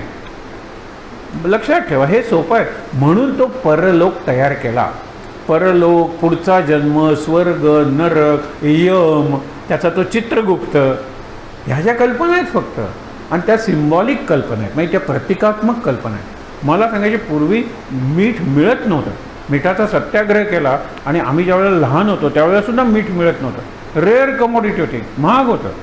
अशा वेळेला आम्हाला सांगायचं एक कण जरी खाली सांडला तरी तू मरशील, त्यावेळेला यमाच्या राज्यात पापण्याने तुला मीठ उचलावं लागेल. आम्ही घाबरायचो, एक एक मिठाचा कण जर सांडलं ते उचलून ठेवायचं, एक तर वेस्ट होऊ नये हा मुख्य भाग होता. मग यमाची भीती घातली आणि भीती याला केल्यानंतर आम्ही सांडणं बंद केलं. म्हणजे भीती घातलीनंतर ती खरी का खोटी कशाला चिकित्सा करता. आज ते तसं नाहीच आहे म्हणून मी वाटेल तसं वागतो. पूर्वी तसं नव्हतं. पूर्वी पाप भीरू म्हणजे गॉड फिअरिंग. ते गॉड आणि इव्हल या दोघांनाही म्हणजे राक्षस आणि देव दोघांनाही मानत होते. मग चांगला वागलास तर देवाकडे जाशील, वाईट वागलास तर राक्षसाकडे जाशील, म्हणून ते चांगली वागत होते. ते पापभीरू होते. आज कन्सेप्ट्सच बदललेले आहेत आणि अर्धवट ज्ञान झालेलं आहे. मी तुम्हाला सांगतो ना, आम्ही या सगळ्या पंथातून आलेलो आहोत. त्यात काय त्या संतांनी सत्यानाश केला वगैरे वाचले कुठे होते. आता मी तोच मी तुम्हाला अगदी कन्व्हिन्स होऊन तुम्हाला कन्व्हिन्स करण्यासाठी सांगतोय की संतांनी जे सांगितलं तोच खरा मार्ग आहे, आनंदाचा मार्ग आहे, समाधानाचा मार्ग आहे, मुक्तीचा मार्ग आहे. आणि त्यांनी तो परलोक निर्माण केला इहलोकात चांगलं जगण्यासाठी. आणि मी तुम्हाला खरंच सांगतो, आज जर 27 एप्रिल 2024 आहे ना आणि तुम्हाला खरंच कळलं ना तर जाऊ महाराजांना सांगा ना मनातल्या मनात की इथून पुढे मी चांगला वागेन, इथून पुढे मी बोलणार नाही जास्त, इथून पुढे मी वाईट बोलणार नाही, लोकांना त्रास होईल. पुढे सगळं त्यांनी सांगितलं आहे. वेळ कशाला घालवू हे सगळं त्यांनी सांगितलं आहे. परलोक चुकवायचं आहे ना तर काय करायचं. पहिल्यांदा इहलोक साधाया करणे, जाणत्याची संगती धरणे. परलोक साधाया करणे सद्गुरू पाहिजे. दोन्हीकडे ज्ञानी माणूस पाहिजे. सद्गुरू तुम्हाला परलोक आहे ना तो चांगला साधण्यासाठी, म्हणजे मी मेल्यानंतर सुद्धा आनंदात राहील. आणि म्हणून महाराजांना एकदा विचारलं, म्हणजे तात्यासाहेब केतकरांच्या रूपातल्या महाराजांना विचारलं, आम्हाला भाऊराव केतकरांना भेटायचं असेल तर ते काय आहेत. ते म्हणाले नाही भेटता येणार, मेलात तरी भेटणार, तरी खूप पुढे पोचलेले आहेत ते. म्हणजे अशी ती गती आपण सद्गती म्हणतो ना, ते खूप पुढे पोचलेले आहेत. त्यांना बोलवायचं म्हणजे कसं बोलवायचं, त्या प्लॅनचेटवर बोलवायचं, भाऊराव या आणि आमच्या प्रश्नांना उत्तरं द्या. असा प्लॅनचेट नावाचा एक प्रकार असतो. ते म्हणाले भाऊराव तुम्ही कितीही बोलवलं तरी ते येणार नाही, ते खूप पुढे गेलेले आहेत. हे पुढे जाणं स्वर्ग वगैरे ह्या कल्पना आहे. आता तू एक यज्ञ कर आणि तो यज्ञ कुठला तर राजसूय यज्ञ कर. हे कुणी सांगितलं तर पांडूंनी सांगितलं. पांडू कोण, वडील. वडिलांनी का सांगितलं. ते म्हणाले मी स्वर्गात आलो आहे परंतु कुठेतरी मध्येच आहे, आत मी ना जाऊ शकत नाही. गमतीनं म्हणायचं तर अप्सरांचं नृत्य बघू शकत नाही. उर्वशी अजून मी पाहिली नाही हो, स्वर्गात आलो पण एकही अप्सरा पाहिली नाही, त्यांचं नृत्य नाही. अमृत म्हणजे काय मला माहीत नाही आहे. कल्पवृक्ष मी पाहिलेला नाही. कुठेतरी अलीकडे म्हणजे वेटिंग रूममध्ये मी अडकलेलो आहे. तू जर राजसूय यज्ञ केला जो आपल्या वंशात कुणी केलेला नाही आहे तर मला पुढे प्रमोशन मिळेल आणि मी आतल्या भागात जाईन. म्हणून त्यांनी तो राजसूय यज्ञ केला. मुद्दा काय आहे की तिथे सुद्धा हीच कल्पना आहे की स्वर्गात मी आहे, आनंदात आहे, पण पुण्य संपलं की मला पुन्हा पृथ्वीवर जन्म घ्यावा लागेल. म्हणून संत लोक स्वर्गाला महत्त्व देत नाहीत. संत लोक मुक्तीला महत्त्व देतात. मुक्ती म्हणजे पुनर्जन्म नाही आणि स्वर्ग म्हणजे नक्की पुनर्जन्म. पुण्य संपलं मग तो विचारतोच तुम्हाला की तुझी एवढी पाप आहेत, एवढी पुण्य आहेत. पापासाठी नरक आणि पुण्यासाठी स्वर्ग. आधी काय भोगायचं आहे. प्रत्येकजण म्हणतो आधी नरक भोगून घेऊया. मग नरक तुला मरू देत नाही, घाबरू नको. तो हा मरून इकडे आला आहे, हा मरून यमासमोर उभा आहे. चित्रगुप्त सगळं वाचतोय. तुला कितीही नरक यातना झाला आणि तू मेलास असं होणार नाही, आम्ही जगवणार. कारण तेवढ्या यातना भोगल्याशिवाय तू संपणार नाही तुझा नरकवास आणि मग तू इकडे येशील. म्हणून तू मार दुर्योधनाला, तू त्याच्यावर उपकार करशील. अर्जुन मग तू मारून कसला उपकार करणार आहे. अरे हा जर जगला तर आणखीन तो द्रौपदींची वस्त्रहरण करेल आणि जास्त दिवस नरकात राहील. मग त्याचा नरकवास कमी करणं हा त्याच्यावरचा उपकार नाही आहे का. मार त्याला. कृष्णाने निरनिराळ्या प्रकाराने सांगितलं. विचार करूया. म्हणून काय दिसेल तितुके नासेल, उपजेल तितुके मरेल, रचेल तितुके खचेल रूप मायेचे. हे आपल्याला कळतं. दिसतं ते नसतं. जे बांधलंय ना ते नष्ट होणार आहे. आणि ज्यावेळेला बांधकाम सुरू असतं तेव्हाच त्याची शेवटची तिथी ठरलेली असते. मूल जन्मतं त्यावेळेला इतके श्वास घेतल्यानंतर शेवटचा श्वास असणार आहे माहीतच आहे आपल्याला. हे बल्ब वगैरे असतात ना ते लावून ठेवतात, नोंदवून ठेवतात. किती हजार तास कंटिन्युअसली हा बल्ब जळू शकतो. मग त्यावर त्याची गॅरंटी ठरते. बघा ह्या गोष्टी आहेत सगळ्या. तसं इथे आहे की त्यांनी काय सांगितलं की दिसेल ते नासेल. उपजेल ते मरेल, रचेल ते खचेल. रचेल म्हणजे जे बांधलं जाईल, उभारलं जाईल ते खचेल. रूप मायेचे शाश्वत देव तो निर्गुण. शाश्वत देव म्हणजे परब्रह्म, परमात्मा, परमेश्वर. तो काय आहे? तो निर्गुणच आहे. त्यांची उपासना करायची, साधना करायची, त्यांचं ध्यान करायचं, नाम घ्यायचं आणि अनुसंधान. महाराज जे सांगतात ते निर्गुणाबद्दलच सांगतात, पण महाराज सगुणाला सोडू नका, सगुणाची उपासना करा, सगुणाचे म्हणजे माळ निदान वैखरीने करा, हे जे शेवटपर्यंत सांगतात. आपली तयारी तेवढी होत नाही कायम निर्गुणात राहण्याची, पण सगुणाचे आधारे निर्गुण पाहिजे निर्धार आहे. मी टेरेसवर चढलो आणि वरती आकाश आहे. आकाशाला काय आपण म्हणतो, आपल्याला दिसतो ते रंग आकाशाचा, पण एरवी अवकाश ज्याला म्हणतो त्याला काही रंग, वास्तव वगैरे काही नाही आहे. म्हणजे ते परमेश्वराच्या जवळ आहे. पण तिथे जाण्यासाठी मला निसण नको का, शिडी नको का, किंवा मला स्टेअरकेस नको का? लक्षात ठेवा ना. मग ते आहे ना, ते सगुण आहे. सगुणाचा आधार घ्या आणि निर्गुणाकडे जा. टेरेसवर गेल्यानंतर निर्गुण आकाश आहे की, पण ते जायला साधन नको का? पण देह हे साधन आहे. देहाची काळजी घ्या, पण देहाच्या प्रेमात पडू नका. देहाचे जर लाड पुरवले तर तुम्ही देहाच्या पलीकडे असलेली मुक्ती किंवा आनंद कसा मिळवणार? देहभान विसरल्याशिवाय आनंद मिळत नाही, समाधी लागत नाही. आपण म्हणतो ना, हे देहभान विसरण्यासाठी देहावर थोडंसं, महाराज म्हणायचे, सावत्र मुलासारखं प्रेम करा. महाराजांचं फार मार्मिक आहे. देहावर तुम्ही सख्या मुलासारखं प्रेम करता, अरे सावत्र मुलासारखं प्रेम करा. म्हणजे काय? तुम्हाला उदाहरण सांगतो. एक लग्न झालेलं आहे, पहिली बायको मेली, तिला एक मुलगा आहे, आणि दुसरी बायको केली, तिलाही एक मुलगा आहे. दोघांची वय जवळजवळ सारखीच आहे. दोघंजण मित्र झालेले आहेत. अशा वेळेला प्रचंड थंडी पडलेली आहे, घरात देवकार्य आहे आणि नदीहून पाणी आणायचे.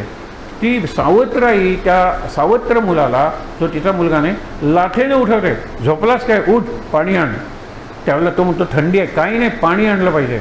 त्यावेळेला तिचा मुलगा म्हणतो की मी जाऊ का त्याच्याबरोबर? कारण मित्र आहेत ना दोघे. काय तू जाऊ नकोस, केवढी थंडी आहे आणि किती नदी लांब आहे, काय तू पाणी आणणार, तुझं वय काय, तू झोप, मी तुला थोपट द्या. याला पुन्हा लाथ मारून उठवते. तसं स्वतःला लाथ मारून उठवा. स्वतःला लाथ कशी मारायची? आज रात्री जरा प्रॅक्टिस करा कशी लाथ स्वतःला मारायची. मगच आपण खऱ्या अर्थानं, महाराज म्हणतात, ते देहाचा उपयोग करू. देहाचे लाडच चालले. सख्खा मुलगा आहे, हा माझा मुलगा आहे, आणि हा सावत्र मुलगा आहे. सावत्र मुलाकडून कामं करून द्यायची, सावत्र मुलाला त्रास द्यायचा. तसं देहाला त्रास द्या थोडासा. देहाचे फार लाड पुरवू नका. म्हणून झोपूया जरा, उठा. आता जरा खाऊया, आत्ता खाऊ नका, अर्ध्या तासाने खा. आता जरा फिरायला जाऊया. तुम्हाला आता जरा जे वाटतं ना, ते आत्ता करू नका. Delay it and if it is possible deny it. नकोच म्हणतात ना, डिले म्हणजे डेफरिंग आणि डिनाईंग. पहिल्यांदा उशीर करा आणि नंतर नकोच जायला. हे नको जाणं आहे ना, ती सुरुवात आहे वैराग्याची. पुढे ते सांगितलेलं आहे, नको मला, नसलं तरी चालेल, माझ्याकडे आहे, तुला पाहिजे का घेऊन जा, मला परत देऊ नकोस. हे वैराग्य आहे हो. आणि इथून सुरुवात होते माझी मुक्त होण्याची. पुढे बघा, शाश्वत देव तो निर्गुण, ऐसे अंतरी बाणली खूण, देव कळला मी कोण कळले पाहिजे. आणि मी म्हणजे देवच आहे, लक्षात ठेवा. देवाचा अंश माझ्यात आहे, माझ्यात आत्मा आहे, आणि तो परम आत्मा आहे ना. जगदात्मा आहे काय, परमात्मा आहे. सगळ्या जगात इथे आता या खोलीचा आत्मा बघायचा असेल तर आपण इथे समजा 20 जण आहोत, तर आपल्या 20 जणांचा आत्मा एकत्र करायचा म्हणजे मोठा आत्मा झाला. असा आत्म्याला मी तुम्हाला समजण्यासाठी सांगतोय. आत्मा असा निर्गुणच आहे, तो काही दिसत नाही, असत नाही वगैरे, फक्त असतो.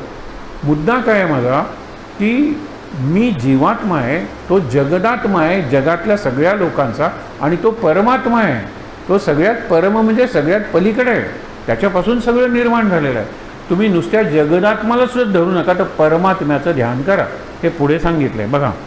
मी कोण हे पाहिजे कळले, देहतत्वची तुके शोधले, मनोवृत्त्याच्या ठाई आले मी तू पण. देहाचे मी भरपूर अभ्यास केलेला आहे, फिजिओलॉजीचा आणि सायकोलॉजीचा सुद्धा अभ्यास केला आहे. पण कसा अभ्यास केला? रागाचा मला अभ्यास करायचा आहे. मला राग आला ना तरच राग येणं म्हणजे काय मला कळेल. ज्यावेळेला राग येतो त्यावेळेला मी नॉर्मल नसतो, म्हणून मी रीडिंग्स वगैरे घेऊ शकत नाही. राग येण्यापूर्वी काय टेम्परेचर होतं, नंतर काय वाढलं, कसं हे प्रेशर कसं वाढलं, हा अभ्यास करायचा आहे मला. रागाची जी लक्षणं आहेत त्याचा नाही. दुसरा पण केला तर दुसरा सांगेल ते खरं कशावर. राग आल्यानंतर मला तुम्हाला सांगतो, एकात फार सुंदर प्रसंग होता, तर नटीही चांगले होते म्हणून त्यांनी तो प्रसंग खूप उचलून घेतला. ती डॉक्टरकडे जशी हसायला लागते आणि डॉक्टर जोरात हसायला लागते. डॉक्टर इंजेक्शन देणार वरती. त्यावेळेला हा एवढा आनंद झाला की नाही तिला भीती वाटते. आणि तिच्या आजीने सांगितलं ज्यावेळेला भीती वाटते त्यावेळेला हसायचं म्हणजे भीती जाते. प्रत्येक सिरिंज काढल्यानंतर ती एवढ्या जोरात हसते. डॉक्टर म्हणाला छप्पर उडून जाईल, मी तुम्हाला इंजेक्शन वाटल्यास देत नाही, द्या ना, मी त्याच्यावरती हसू शकते. असं प्रकार आहे. म्हणजे तिच्या हसण्यावरून इंजेक्शनबद्दल तिची काय भावना आहे किंवा वृत्ती कळणार आहे का तुम्हाला? म्हणून माझ्यावरच प्रयोग करून सायकोलॉजी पुढे नेली पाहिजे. दुसऱ्यावर प्रयोग करून त्याचं मन आहे ते काय कळणार आहे? मला माझंच मन कळत नाही. आणि म्हणून म्हणतात ना की मुलगा येतो घरात आणि म्हणतो बाबा मला अंधार बघायचा आहे, रात्रीच्या वेळेत दिवा लागलेला आहे. सोपं आहे हे, स्विच ऑफ करतो. See the darkness. I can't see anything, I want to see the darkness. बाबा पुन्हा दिवा लावतोय, I can see light. Darkness ते म्हणतो की ज्या वेळेला तुला डार्कनेस कधीच दिसणार नाही आहे, लाईट हे तुला तसं दिसत नाही, लाईटमध्ये इतर गोष्टी दिसतात म्हणून तुला, पण ठीक आहे, darkness you can never see. आणि म्हणून सायकोलॉजीबद्दल हा जो मुद्दा आहे ना की पहिल्यांदा की मी कोण पाहिजे कळले, देहतत्वची तुके शोधले, मनोवृत्तीच्या ठायले मी तू. पण मला असं वाटतं, तुला कसं वाटतं, हे अजून मनोवृत्ती कळलेलाच नाही.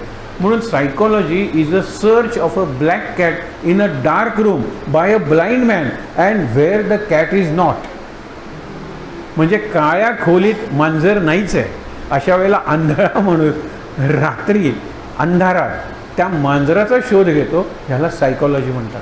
सायकोलॉजीमध्ये कुठले सिद्धांत आहेत की 99 माणसाला लागले म्हणजे 100व्या माणसाला नाही, बिलकुल उलटं होईल. अरे एक माणूस 3दा म्हणत 4 परीक्षा आहेत, प्रत्येक परीक्षेत 2-2 जास्त विषयात नापास झाला पोरगा.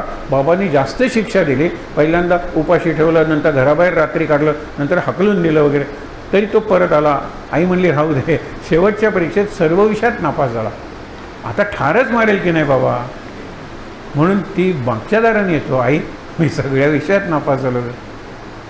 बाबा काही करणार नाहीत, बाबा बदललेत. गेली परीक्षा आणि ही परीक्षा या 2 महिन्याच्या काळात ते गोंदवलेकर महाराजांची प्रवचनं वाचायला लागले, सप्रे सरांची प्रवचनं ऐकायला लागलेले आहेत आणि ते वांतेला जायला लागलेले आहेत. कधी कधी गोंदवलेला सुद्धा जातात. त्यांनी अनुग्रह घेतलेला आहे, ते बदललेले आहेत.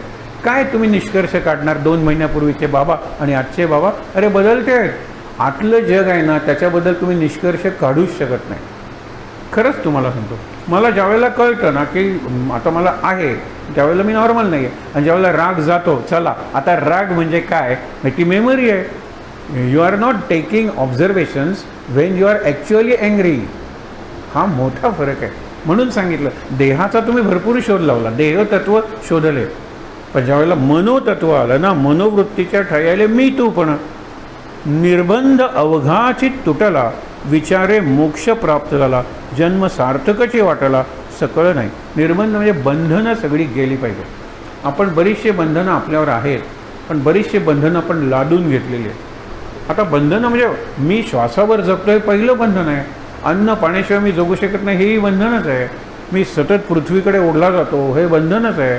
मला प्रपंच केला पाहिजे, भूक वगैरे सगळं ही बंधनं आहे. मग निर्बंध होणं म्हणजे काय, मी जे निर्माण केलेली बंधनं आहेत ना त्यातून मी सुटलो पाहिजे. आपण मागे कितीतरी उदाहरणं बघितलेली होती की आपण निर्माण केलेली बंधनं आहेत आणि त्यात 5 इंद्रियांसाठी 5 प्राण्यांची उदाहरणं दिलेली होती आणि ते प्रत्येकजण आपापल्या कृतीनं सापडतो. पहिलं दिलेलं होतं त्यांनी, समजा आपण म्हणतो ना स्पर्श, पहिल्यांदा स्पर्श आहे, मोक्ष हे शब्द आहे, शब्द स्पर्श रूप रस गंध, या 5 इंद्रियांचे बंधनं मी कशी निर्माण करतो. पहिल्यांदा लक्षात ठेवा, शब्द. शब्दासाठी त्यांनी सांगितलेलं आहे हरिण. हरिणाला इतकं संगीत आवडतं, विशेषतः स्ट्रिंगेड इन्स्ट्रुमेंट म्हणजे व्हायोलिन वगैरे वाजवतात त्याचे, की ते दूर जात असताना येऊन जवळ थांबतं. मला हरिण जर पकडायचं आहे तर मी फक्त हरिणाच्या स्वभाव सवयींचा अभ्यास केला. त्याची सवय आहे की ते स्वरलुब्ध आहे. लुब्ध म्हणजे लोभ असलेलं, स्वरांचा त्याला लोभ आहे. मग मी काय करतो, असा ट्रॅप असा ठेवतो माझ्यासमोर आणि मी झाडाला टेकून फिडल वाजवत बसतो. पळणार हरिण थांबतं, इतकं माझ्या जवळ येतं ते ऐकण्यासाठी आणि आपोआप त्याच्यामध्ये सापडतं. एवढी गती आहे हरणाला. पण मी का पकडलो, कसा पकडलं त्याला, कारण त्याचा वीकनेस मी बघितला. हरणाचं हे बंधन आहे त्या बंधनातून तो सुटला पाहिजे, की मला माहीत आहे की हे वाजवते वगैरे, पण मी इथपर्यंतच जाईन, मी जास्त जवळ जाणार नाही. कारण मी बघितलेलं आहे, माझे इतर भाईबंध वगैरे अडकलेले आहेत. शब्द स्पर्शाला हत्ती सांगितलेलं आहे. हत्ती केवढा प्रचंड आहे, पण त्याला स्पर्शसुख ज्यावेळेला हवं असतं हत्तीणीकडून, त्यावेळेला वेडा होतो इकडून वगैरे, त्याचा मध बाहेर पडतो. मदांध आपण शब्द वापरतो ना, तो हत्तीसाठी आहे. मग कृत्रिम हत्तीण तयार करतात साकाची, ती पलीकडे ठेवतात, अलीकडे हत्तीपेक्षा मोठा खड्डा खणतात आणि तो गवत पाला पाचोळ्यांनी भरून टाकतात. आणि ती हत्तीचं लक्ष जावं त्या हत्तीणीकडे, म्हणून त्या हत्तीणीकडे काय प्रकाश करतील, हे करतील. हत्तीणीला बघितल्यानंतर एवढा धावत येतो की तो त्या खड्ड्यात पडतो. हत्तीण पलीकडेच आहे, हत्तीण खोटीच आहे. तो खड्ड्यात पडला. खड्ड्यात का पडला? कारण त्यांनी स्वतःला पाडून घेतलं. एरवी हत्तीला भुसभुशीत जमीन असू शकते किंवा, पण हत्ती असा अडकला फार क्वचित होतं, कारण हत्तीच्या पायाला तो सेन्स असतो, रिमोट सेन्स. म्हणजे त्याला इथे पाय टाकल्यानंतर कळतं की 10 फुटानंतर जमीन ही भुसभुशीत आहे, पोकळी आहे, खड्डा आहे, दरी आहे. आणि मग तो वळतो. त्याला का नाही कळलं की इथे खड्डा आहे म्हणून? कारण तो त्या शब्द स्पर्श सुखाने इतका वेडा झाला होता, स्पर्श सुखाने बांधला गेला होता. ते बंधन. शब्द स्पर्श. रस म्हणजे खास आपले आवडते मासे, मीन सांगितलेलं आहे. आपण गरईता म्हणतो ना, गर टाकतो, तो गळ टाकतो. त्या गळाला काहीतरी गायंडोळ वगैरे लावतो काही एखादा मासा आहे तो थोडंसं खातो निघून जातो, तो गळाला सापडत नाही. एखादा इतका लोभी असतो की कोणी आजूबाजूने खातो गळाला थोडंसं लागलं असतं, तो गळच खायचा प्रयत्न करतो आणि अडकल्यानंतर त्याला वर काढला जातो. हा पाण्यात पोहणारा मासा मला सापडणार आहे का? माशाने स्वतःला सापडून दिलं. त्यांनी बंधन निर्माण केलं. बंधन काय? खायचं तर खातच राहायचं. हव्यास, लालच, हावरटपणा हा तिथे गुण आहे, म्हणजे दुर्गुण आहे, तो बंधन आहे. शब्द स्पर्श रस रूप म्हटल्यानंतर तो उडणारा पतंग आहे. बघा ना, कितीतरी आता येतील ना कीटक, पाऊस जवळ आला की ते येतात. एकच रात्र त्यांचं आयुष्य असतं, दिव्यावर टक्कर मारत राहतात आणि मरून पडलेले असतात शेवटी. कारण त्यांना माहीत आहे रूपावर त्यांचं प्रेम आहे, त्यांना पंख दिलेले आहेत. तर जरा इथे फ्लेम आहे. पूर्वी हे दिवे नव्हते, हे ज्योती होत्या ना, तर ज्योती त्याच्या आजूबाजूला जर ते उडत राहिले असते आणि सुंदर सगळ्या बाजूने व्ह्यू, अरे वरून एरियल व्ह्यू वगैरे जर सगळ्या काही, they would have enjoyed that flame better. पण मेंदू नाही आहे ना, आणि विवेक तर नाहीच आहे. त्यांना ते इतकं आकर्षण होतं की ते त्या दिव्यात उडी मारतात आणि मरून पडतात. कधी कधी ती ज्योतही विझवून टाकतात. बघा ना, केवढा त्यांना हव्यास आहे. ते बंधन आहे, बांधून घेतले त्याने. आणि गंध म्हणजे भुंगा. त्याला कमळातला मध हवा असतो. तो भुंगा म्हणजे कोरड्या लाकडांना छिद्र पडतो, बुराक, आपल्याला माहीत आहे. पण तो त्याला गंध तो इतका आवडतो आणि मकरंद की एकदा तो संध्याकाळी जातो, ते कमळ मिटून जातं. पहिल्यांदा तो म्हणतो की मी इतका आनंदात आहे, तर दुसरा कुणी भुंगा नाही. रात्रभर आय विल एन्जॉय दिस हनी. हे जे नेक्टर आहे ना, ते मी एन्जॉय करणार एकटा. दिवसात दुसरा भुंगा आला की मला जावं लागतं. आता काही नाही रात्रभर, पण हवाच कमी असते ना. दुसऱ्या दिवशी कमळ उमलतं, त्यावेळेला तो मरून पडलेला असतो. लक्षात ठेवा की जो लाकडाला हे करतो, ड्रिलिंग करतो, तो कमळाच्या पाकळ्या भेळून त्याने आलं नसता का बाहेर. पण तो बांधून घेतले त्यांनी स्वतःला की मला हा गंध एकट्याला मिळालेला मी शेवटपर्यंत खाणार, मरेपर्यंत खाणार, आणि मरतो. आपण सुद्धा बघा ना की डॉक्टर हे द्या ना थोडंसं, हां औषध द्या, नंतर मी खातो. डॉक्टर म्हणतात खा, जरा हा डोस वाढव, 4 ग्लास पाणी पी, 2 गुलाबजामुन खा, काही हरकत नाही. साखर वाढली तरी आहे हे औषध. इन्सुलिनची इंजेक्शन वाढवायची युनिट्स. हे असं जीवन झालेलं आहे. हे सगळं बंद करायचं तर डॉक्टर जगायचं कशाला? तर चांगला डॉक्टर म्हणतो मग मर ना. चांगला डॉक्टर, हां. वाईट डॉक्टर असतो तो पुन्हा पुन्हा माझ्याकडे ये रे, मी जगवतो ना तुला, मी तुला औषध देतो ना. हल्ली सगळ्या याच्यावर औषध आलेले आहेत, काही औषध आलेले नाही. हे सगळं वाढत जातात औषधाचे प्रमाण. एकाची 2 गोळी होते, 2च्या 4 गोळी होतात. शेवटी I get immune to that medicine, मरतो मी. हा विचार केल्यासारखी प्रसंग आहे. म्हणून निर्बंध झाला. इथे सगळी बंधनं, निर्बंध अवघाची तुटला, विचारे मोक्ष प्राप्त झाला, जन्म सार्थकची वाटला सकळ काय. त्याचा जन्म सार्थक झाला. बंधनं घातली पाहिजे. आपण निर्माण केलेली बंधनं तरी आपण हे सोडली पाहिजे. निर्माण केलेली बंधनं. मागे सांगतो ना, हत्ती हा बुद्धिमान प्राणी आहे, पण त्याला बांधण्यासाठी मागे आपण गोष्ट बघितली होती ना, तो साखळदंड विसरलेला आहे. मग आजूबाजूला कोळ्याची जाळी आहेत, ती त्याच्या अंगावर टाकली. तो असा उभा राहतो. साखळदंड असताना फिरू तरी शकत होता ना, साखळदंड असेपर्यंत. आता असं कशाने तरी मला बांधून घातलंय की मी हलूच शकणार नाही कोळ्याच्या जाळ्यामुळे. आणि सकाळी तो त्याला मारतो तरी तो हलत नाही. मग त्याला सांगतो तो साधू, अरे ती जाळी घातलीस ती काढ ना, त्याला आपण फ्री झालं असं वाटलं पाहिजे ना. घट्ट धरलेला आहे. म्हणजे तो अज्ञान आहे. आपल्याला पैशामुळे सुख पैशाच्या प्रमाणात आहे का, अभ्यासाच्या प्रमाणात क्लास मिळतो का, याच्या प्रमाणात मला सुख मिळतं का, नाही आहे. असा मला अनुभव आहे, इतरांना अनुभव आहे, मी शिकत नाही. आज साधूचा एका फोन आला होता. तो म्हणतो की कोविडपासून सर कोणीही शिकलेलं नाही. म्हटलं हे तर माझं नेहमीचं स्टेटमेंट आहे. कोविड आला मी भाजून खाल्ला. खरंच तुम्हाला सांगतो, काही शिकलो नाही आपण, काही शिकलो नाही. म्हणजे अचानक आपली माणसं मेलेली आहेत, काही कारण नसताना मेलेली आहेत. आमची वांटेला येणारी मंडळी गेलेली आहेत. तरी मला असं मरण येईल का. आम्ही काय म्हणतो, मृत्यू अनिश्चित आहे, केव्हाही येईल, मग तेव्हापर्यंत जास्त खाऊन घेऊया म्हणून आम्ही जातो हॉटेलात, जास्त बघून घ्या म्हणून आम्ही जातो थिएटरात, हे करूया म्हणून. हे उलटं झालं की नाही. चिरंजीव तुम्ही सगळं मानता, अकस्मात सोडून जाता. अकस्मात म्हणजे मी केव्हा मरेन माहीत नाही, जिवंत आहे तोपर्यंत उपभोग घेतो. हा चुकीचा लेसन आपण कोविडपासून घेतलेला आहे. म्हणून सगळी दुकानं भरलेली आहेत, सगळी हे झालेलं आहे, सगळं गच्च झालेलं आहे. कुठलीही आपण प्रिकॉशन घेत नाही. प्रिकॉशन घ्यायला पाहिजे का नाही. आपण इम्युन झालो का, सध्या आपण ठीक आहोत. पण नवीन जर एखादा व्हेरियंट आला तर पुन्हा आपल्याला त्या जीवनाकडे वळावं लागेल. आपण तयार नाही आहोत त्या गोष्टीसाठी. पुढे बघा ना, नाना किंत विचारले. किंतु म्हणजे डाऊट्स, किंतु परंतु पण आपण म्हणतो ना.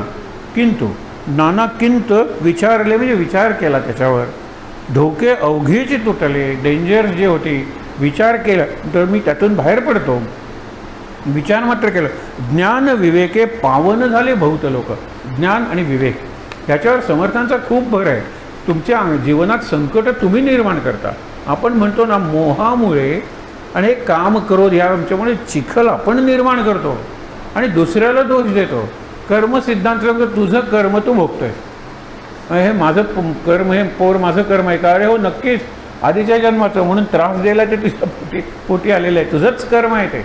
आता मी माझं कर्म कसं भोगेन, आनंदात भोगेन, ते या मुलाला मी समजून घेईन.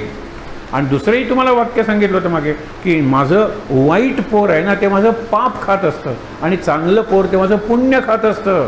पुण्य खाणारा मुलगा वाईट आहे, परंतु तो माझ्याशी चांगलं वागतो, माझं सगळं ऐकतो म्हणून माझी तक्रार नाही आहे. आणि पाप खाणारा, तुमच्या मनाविरुद्ध वागणारा मुलगा चांगला आहे.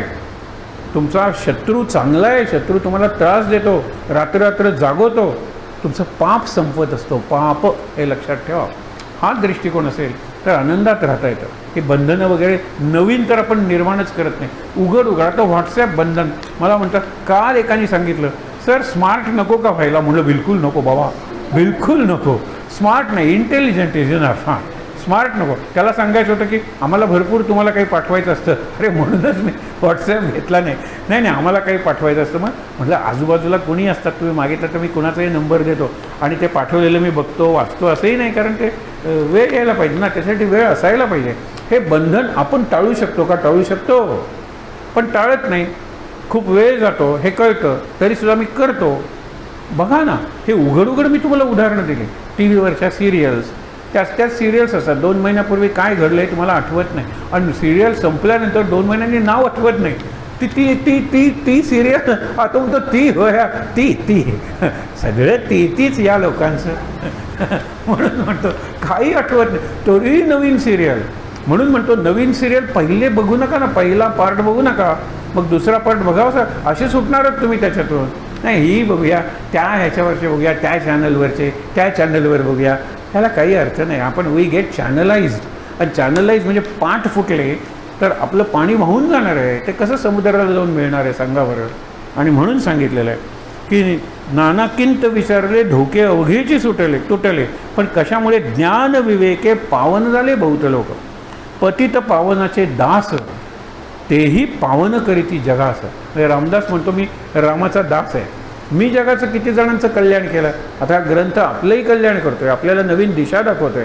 पण मी दास आहे. दास जर एवढं कल्याण करतो तर स्वामी केवढं कल्याण करेल. तुम्ही त्या स्वामीला धरा ना.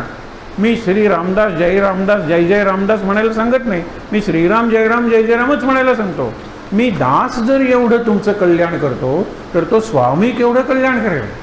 आम्ही महाराजांचे ग्रंथ वाचून तुम्हाला सांगतो, तर तुम्ही महाराजांशी एकरूप झालात तर केवढ्या आनंदात राहाल. खरंच तुम्हाला सांगतो, अगदी अनुभवाने तुम्हाला सांगतो की आनंदात राहण्याची एकच गोष्ट महाराजांना घट्ट धरणं आणि त्याच्यासाठी अखंड नाम घेणं. पुढे आपण वाचूया. समास 3 आहे ना, समास 4 विवेक वैराग्य निरूपण हा वाचून आपण थांबूया. याच्यात विवेक आहे. मगाशी सांगितलं विवेकाचं वर्णन केलं, वैराग्याचं केलं नाही. इथे विवेक वैराग्य म्हणले, पण वैराग्याचं वर्णन जास्त आहे. महद्भाग्य हाताशी आले, महद्भाग्य परिभोगू नाही जाणीतले. हाताला महद्भाग्य आणलं, परिभोगू जाणे. किंवा कितीतरी चांगल्या गोष्टी आपल्याकडे आहेत, पण आपण भोगू शकत नाही. पुलंनी विनूनही सांगितलं की हलवा याला डायबिटीस. हलवायच्या दुकानात इकडे लाडू आहे, इकडे पेढे आहे, इकडे बर्फी आहे, इकडे गुलाबजामुन आहे, जिलबी आहे, सगळं आहे. कसं आहे हो, मी बघू शकत नाही, हाय डायबिटीस आहे. तसं आपलं झालं आहे. इतकं सगळं आपल्याकडे आहे, पण आपल्याला डायबिटीस झाला आहे. महाराजांनी सांगितले आपल्याला 2 रोग झालेले आहे, परस्पर विरुद्ध रोग झालेले आहेत. एक सांगितलेलं आहे की अपचन, आपल्याला पचतच नाही, कॉन्स्टिपेशन, म्हणजे आपण म्हणतो ना की अवरोध झालेला आहे, नाही खावंसं वाटत, नाही खावं झालं. दुसरा भस्म्या रोग आहे, किती खाल्लं तरी आणखी नाही का, आणखीन द्या, आणखीन द्या, आणखीन द्या. महाराज म्हणाले ज्याला भस्म्या असतो ना त्याला हा मलावरोध होत नाही, होत नाही. ज्याला हा असतो त्याला ह्याला खावंसंच वाटत नाही, त्याला भस्म्या कसं होईल. आणि भस्म्या कधी थांबतच नाही आहे. पण आपल्याला दोन्ही झाले म्हणाले. आपल्याला झालं आहे काय, अध्यात्माचा, परमार्थाचा आणि प्रपंचाचा. परमार्थाचा आपल्याला मलावरोध झालेला आहे आणि प्रपंचाचा भस्म्या झालेला आहे. कितीही प्रपंच केला तरी पुराच पडत नाही, किती खाल्लं तरी नाही, किती पाहिलं तरी नाही, कितीही. खरंच एक विनोदी हे होतं की तुमच्याकडे 10च मिनिटाचं कथानक आहे, तुम्हाला 3 तासाचं नाटक करायचं आहे. सोपं आहे ना. तो आणि ती उभे असतात, तो सहनच होत नाही तिच्या वडिलांना. अचानक तिचे वडील येतात, तू या घरात. बाबा डॉक्टरनी सांगितलं आहे ना, राग आल्यानंतर 100 अंक मोजा. हो बरं झालं सांगितलं. मग 100 मोजत बसतो. गेली 10 मिनटं 1 2 3 100पर्यंत मोजतो. नंतर निघून जातो, शांत झाला आहे, काही हरकत नाही, पण पुन्हा घेऊ नकोस हां, जाऊन सांगतो. नंतर तो म्हणतो की तोच चंद्रमा नभात 100 वेळा ऐकलं ना तरीसुद्धा समाधान होत नाही, लावूया की 100 वेळा. 300 मिनटं गेली, 5 तास गेले. असं प्रत्येक वेळेला तो कथानक एवढंच. आपल्या सिरियल्स अशाच असतात. तो 5च सिरियलचं एपिसोड्स असतात, त्याचे 5000 करतात. नाव मात्र 4 दिवस सासूचे, एपिसोड 4000. याला काय संपतच नाही हो. हे गंमत आहे. हे मला कळतं तरीही वळतं. आपण म्हणतो ना कळतं पण वळत नाही, हेही मला कळतं. काय कोण वाचवणार आहे मला. मीच माझा कातील आहे आणि म्हणून मीच माझा सेवियर आहे. मी वाचवणार आहे आणि मी मारणार आहे माझा मीच. हे एवढं जरी कळलं, आणि ह्याला विवेक म्हणलेला आहे. आता वैराग्याचं जरा पुढे बघा. विवेक विण वैराग्य तरी अविवेके अनर्थी घातले, अवघे व्यर्थचे गेले दोहीकडे. विवेक नाही आहेत, वैराग्य निघाला, घेऊन गेला, घर सोडून गेला वैराग्य. तिकडे तो नवीन संसार करेल, बरोबर आहे ना. तिथे आणखीन काहीतरी दुसरे प्रकार करेल आणि त्या पोलीस म्हणतील हे पळून गेलं होतं ना तुमचं नवरं, आणून सोडलेलं आहे. तर हे कुत्रं मांजर तसंच आहे हो. काय त्याला विवेकाने तर गेला सोडून ना, तर तुम्ही कायमचं सोडू शकता. पण विवेकच नाही, नुसता गेला सोडून होत नाही. बऱ्याच वेळेला आपण म्हणतो की हे सोडलं म्हणजे सोडलं. आपण त्याचे व्हेरियंट्स म्हणजे ऑल्टरनेटिव्ह बघायला लागतो. म्हणजे साखर गुळाचं चालतो की हो, गुळाचा शिरा चालतो, गुळाचा लाडू चहा चालतो. गुळाचं कुणी सांगितलं गुळ साखरी इतकाच वाईट आहे हो, साखरी इतकाच तो वाईट आहे. म्हणून आपण म्हणतो हे नको, ते आपण शॉर्टकट्स काढतो. आपल्याला हवं असतं ते आपल्याला योग्य नाही हेही आपल्याला कळतं. आणि म्हणून काय म्हणतात, विवेक तरी अविवेके अनर्थी घातले, अवघे व्यर्थच केले दोहीकडे. दोहीकडे म्हणजे प्रपंचही व्यर्थ झाला आणि परमार्थही व्यर्थ झाला, कारण विवेक नाही. जेव्हा त्यांनी प्रपंच करायला पाहिजे त्या मी बिलकुल येणार नाही. आता 1300 मला करायचे. अरे मुलगा म्हणतो आपलं जायचं ठरलं होतं ना लग्न झाल्यानंतर कुलदेवताला. कुलदेवता काय मरते काय, पुढच्या वेळेला जाऊया. हे कसलं ते बाप तो मनातल्या मनात म्हणतो तुम्ही मरा, आम्ही जातो. कल्पना करा की आता जिथे प्रपंचाची गरज आहे तिथे परमार्थाचा अटॅक तुम्हाला आला. आणि जिथे परमार्थाची गरज आहे तिथे प्रपंच तुम्हाला भार म्हणजे संचार भार आला प्रपंचाचा, तर कसं होणार आहे आपलं? म्हणून योग्य वेळी योग्य गोष्ट योग्य प्रमाणात, हा योग्याला युक्त शब्द आहे. आपण ज्याला कोकणीत म्हणजे तो पोर्तुगीज शब्द आहे जुस्त, जुस्त पाहिजे सगळं. मग तो पदार्थ चांगला होतो, साखर आहे, पाणी आहे, चहा आहे, योग्य टेम्परेचरवर तापवला आहे, तर तो चहा चांगला आहे. सगळं ज्युस्ट म्हणजे जस्ट, इंग्लिशमध्ये फेअर अँड जस्ट, हवं तेवढं. त्याला समर्थाने पुढे शब्द वापरला नेमस्त. नेमस्तपणे जर तुम्ही संसार केला तर प्रपंच आणि परमार्थ एकच झाले म्हणून समजा. ना प्रपंच ना परमार्थ अवघे जिणेचे झाले व्यर्थ, अविवेके अनर्थ ऐसा केला. विवेक असेल तर तुम्ही जीवन आनंदात जगू शकता. आज विवेक नाही, कारण आपल्याला ज्ञानच नाही, आपल्याला फक्त इन्फॉर्मेशन आहे. इन्फॉर्मेशन, ज्ञान आणि विजडम, म्हणजे इन्फॉर्मेशन, नॉलेज अँड विजडम, माहिती, ज्ञान आणि विवेक. आणि आपल्याला वेळच नाही आहे. एक वाक्य आपण अनेकदा ऐकलेलं आहे की information has to be processed in to knowledge and knowledge has to be crystallised in to wisdom. आणि क्रिस्टल्स होण्यासाठी किती वेळ लागतो, किती दिवस थांबावं लागतं. विवेक एका सेकंदात किंवा एका दिवसात होत नाही. पण तसा मी विचार करत राहिलो, ग्रंथ वाचत राहिलो, सत्संग करत राहिलो, नाम घेत राहिलो, सद्गुरूंकडे जात राहिलो, उपासना करत राहिलो, तर विवेकाचा विकास होतो. आणि एका विशिष्ट पातळीपर्यंत की विवेकाचा भरकन विकास होतो. पण आपलं कसं असतं, एका मुलाला बिया दिला वर्गाला आणि सांगितलं की तुम्ही लावा आणि कसा विकास होतो ते काढा. त्यावेळेला फोटो नव्हते ना, आता क्लिक केलं असतं. 4थ्या दिवशी, 10व्या दिवशी, 15व्या दिवशी असं ते झाड वाढत गेलं. त्यावेळेला तुम्ही चित्र काढा, वहीत काढा. पहिल्या दिवशी काहीच नव्हतं, दुसऱ्या दिवशी जरा अंकुर आल्यासारखं झालं, तिसऱ्या दिवशी जरा तो पुढे आला वगैरे, सगळं काढायचं वगैरे. एका मुलीचं ती म्हणाली माझं मेलं झाड झालंच नव्हतं का? नाही, झालं होतं. मग मी म्हणाली अगदी डीप रूट, मुळापासून अभ्यास करायचा म्हणून रोज उघडून बघतो, उपटून बघत होते, मुळं किती वाढली आहेत, मुळं किती वाढली आहेत, मेलं झाड. ते म्हणाले वेडे, वरचा तो विकास बघ, मुळाचा विकास आपोआप होतो. मुळाचा विकास झाल्याशिवाय वरचा विकास होत नाही. मुळातला विकास असतो, पण वरचा विकास त्याची काळजी घ्यावी लागते. म्हणून सांगितले विवेके अंतरी सुटला, वैराग्य प्रपंच तुटला, अंतर्बाह्य मोकळा झाला, निस्संग योगी. विवेक महत्त्वाचा आहे. विवेकेमुळे काय झालं? विवेके अंतरी सुटला. आतली जी बंधनं मगाशी मी तुम्हाला सांगितले ना, हो कितीतरी बंधनं आहेत. माकडाला पकडायचं आहे म्हणून काय करतात, एवढे मडकी घेतात आणि त्याच्यात चणे घालतात, चणे आजूबाजूला पसरून ठेवतात आणि तिथे खात बसतात. माकडं झाडावर आहेत, त्यांना कळतं की काहीतरी खातोय आणि तो जमिनीवरचं वेचूनसुद्धा खातो, म्हणजे कळेल त्यांना. नंतर निघून गेल्यानंतर माकडं येतात, चणे खातात. नंतर तिथे मडकी पुरून ठेवलेली आहेत घट्ट, पण एवढ्याच तोंडाची आहेत. माकड हात घालतं आणि आत चणे मूठभर चणे घेतं आणि ते मूठ काही वरती निघत नाही, ते मडकं काही निघत नाही, मूठ काही निघत नाही. माकडाला पकडलं जातं. हे माकडाचे खेळ करणारे असतात ना, त्यांची ही ट्रिक आहे. सोपं आहे ना, विवेक असता तर सोड ना तू, हा जसा हात गेला तसा बाहेर आला असता, पुन्हा चणे खा दुसरीकडे. पण नाही, पकडले जातात. असे अनेक जण पकडले जातात. पोपट विकायला येतात. पोपट कसे पकडले जातात? तो पोपटला चोच कशी असते, फोडून खाईल तुम्हाला. म्हणून काय करतात, असे सेमी सर्क्युलर असे एक सळी करतात, बार, त्याला नळी सरी होतात बार, आणि त्याच्यावर पोकळ नळी की जी हलते, जरा काही ठेवलं की ती नळी हलते, आणि वरती मिरची वगैरे सगळं पेरू पाणी वगैरे ठेवतात. पोपट आला की त्या नळीवर बसतो. ती नळी पोकळ असल्यामुळे ती फिरते, फिरल्यामुळे पोपट उलटा होतो. आता उलटा झाल्यानंतर तो पडलो तरी मी मरेन. खरं म्हणजे त्याला पंख आहेत की हो, आकाशात तो उडू शकतो. पण त्यांनी ते सोडायला नको का? पुढे तो इतकं घट्ट धरतो. माणूस येतो ज्याला पोपट पकडायचा आहे, तो आणखीन घट्ट धरतो. बऱ्याच वेळेला नखं वगैरे कापून त्याला काढावं लागतं त्या पोपटाला, आणि इतकं घट्ट धरतो. त्यांनी फक्त मूठ सोडली ना की तो सुटलाय, मुक्तच आहे पोपट. पण त्या स्वतःला पकडून ठेवतो. ही बंधनं आपण निर्माण केलेली आहेत. मला माहीत आहे की लालच वाईट आहे, इथपर्यंत लोक करणार मी माझं मरेतोपर्यंत, माझं मरण येईल इतका मी ग्रीडी आहे का? हा विचार केला पाहिजे. हा विचार म्हणजेच विवेक आहे.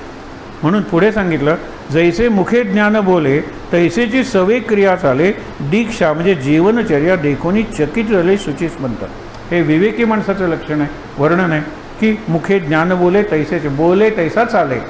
असा जो माणूस आहे आणि तो जीवनचर्या त्याची इतकी सुंदर आहे की शुचिश म्हणतो म्हणजे पवित्र माणसं संतसुद्धा त्याची दिनचर्या पाहून चकित होतात, थक्क होतात. अरे काय सुंदर जीवनचर्या. ते इतरांना सांगतात की बघ तो कसा जगतो ते सुंदर. एका शेतकऱ्याची जीवनचर्या पाहून विष्णू नारदांना सांगतात. नारद तक्रार करत येतात की मी बघितलं एका शेतकऱ्यावर तुम्ही जास्त खुश आहात. सकाळी तो जाताना तुम्हाला नमस्कार करतो, शेतावर जातो. दुपारी जेवायला येतो, त्यावेळेला जाताना परत नमस्कार करतो. संध्याकाळी आल्यानंतर नमस्कार करतो, काम करतो आणि झोपतो. 3दा फक्त तुम्हाला नमस्कार करतो. आणि त्याच्या चेहऱ्यावर तुम्ही कायम त्याला दिसता, तुमचं कायम दर्शन आहे, हा आनंद आहे. आणि मी सतत नारायण नारायण म्हणतो, कधी मला तुमचं दर्शन होतं, कधी होत नाही. हे असं का? ते म्हणाले अरे बरं झालं तू विचारलंस. तो शेतकरी ना, माझं लक्ष आहे त्याच्या जीवनचर्येकडे. तू एक काम कर. आणि म्हणून इथून पुढची गोष्ट तुम्हाला माहीत आहे. पूर्ण भरलेली वाटी तेलानं नारदाच्या हातात देतात आणि समोरचं मंदिर आहे ना त्याला एकच प्रदक्षिणा मार, एक थेंब सांडता कामा नये. ते नारद हे करतात एकही थेंब सांडता कामा नये. पूर्ण भरलेलं आहे. मग त्याला विचारतात अरे देऊळ तू उत्तराभिमुख दक्षिणाभिमुख, माझं लक्ष तेलाकडे होतं. बरं ही प्रदक्षिणा घालताना किती वेळा नारायण म्हणला? एकदाही नाही, कारण लक्ष तेलाकडे होतं. एवढं तुला काम दिलं तर नारायण विसरतो. तो बिचारा प्रपंच करतोय, गरीब आहे, शेतकरी आहे, तरी तो दिवसातून 3दा मला आठवतो ना. त्याची ही जी जीवनचर्या आहे ना, मी धन्य झालेलो आहे, मी प्रसन्न झालेलो आहे. हे लक्षात घ्या. म्हणून काय सांगितलं? जैसे मुखे ज्ञान बोले तैसीचे सवे क्रिया चाले. दीक्षा म्हणजे जीवनचर्या देखोनी चकित झाले. शुचिश म्हणतो म्हणजे पवित्र माणसं, संत वगैरे. सन्मार्गे जगास मिळाला म्हणजे जगदीश ओळला. प्रसंग पाहिजे कळला कोणी एक. म्हणजे तुम्ही जगाला सन्मार्गाने भेटलात, नाही चांगल्या मार्गाने. कितीतरी लोक दान करतात, कितीतरी लोक वाटेल त्या माणसाने मार्गाने पैसे मिळवतात आणि मग दान करतात. ते दान लोकांना पावत नाही.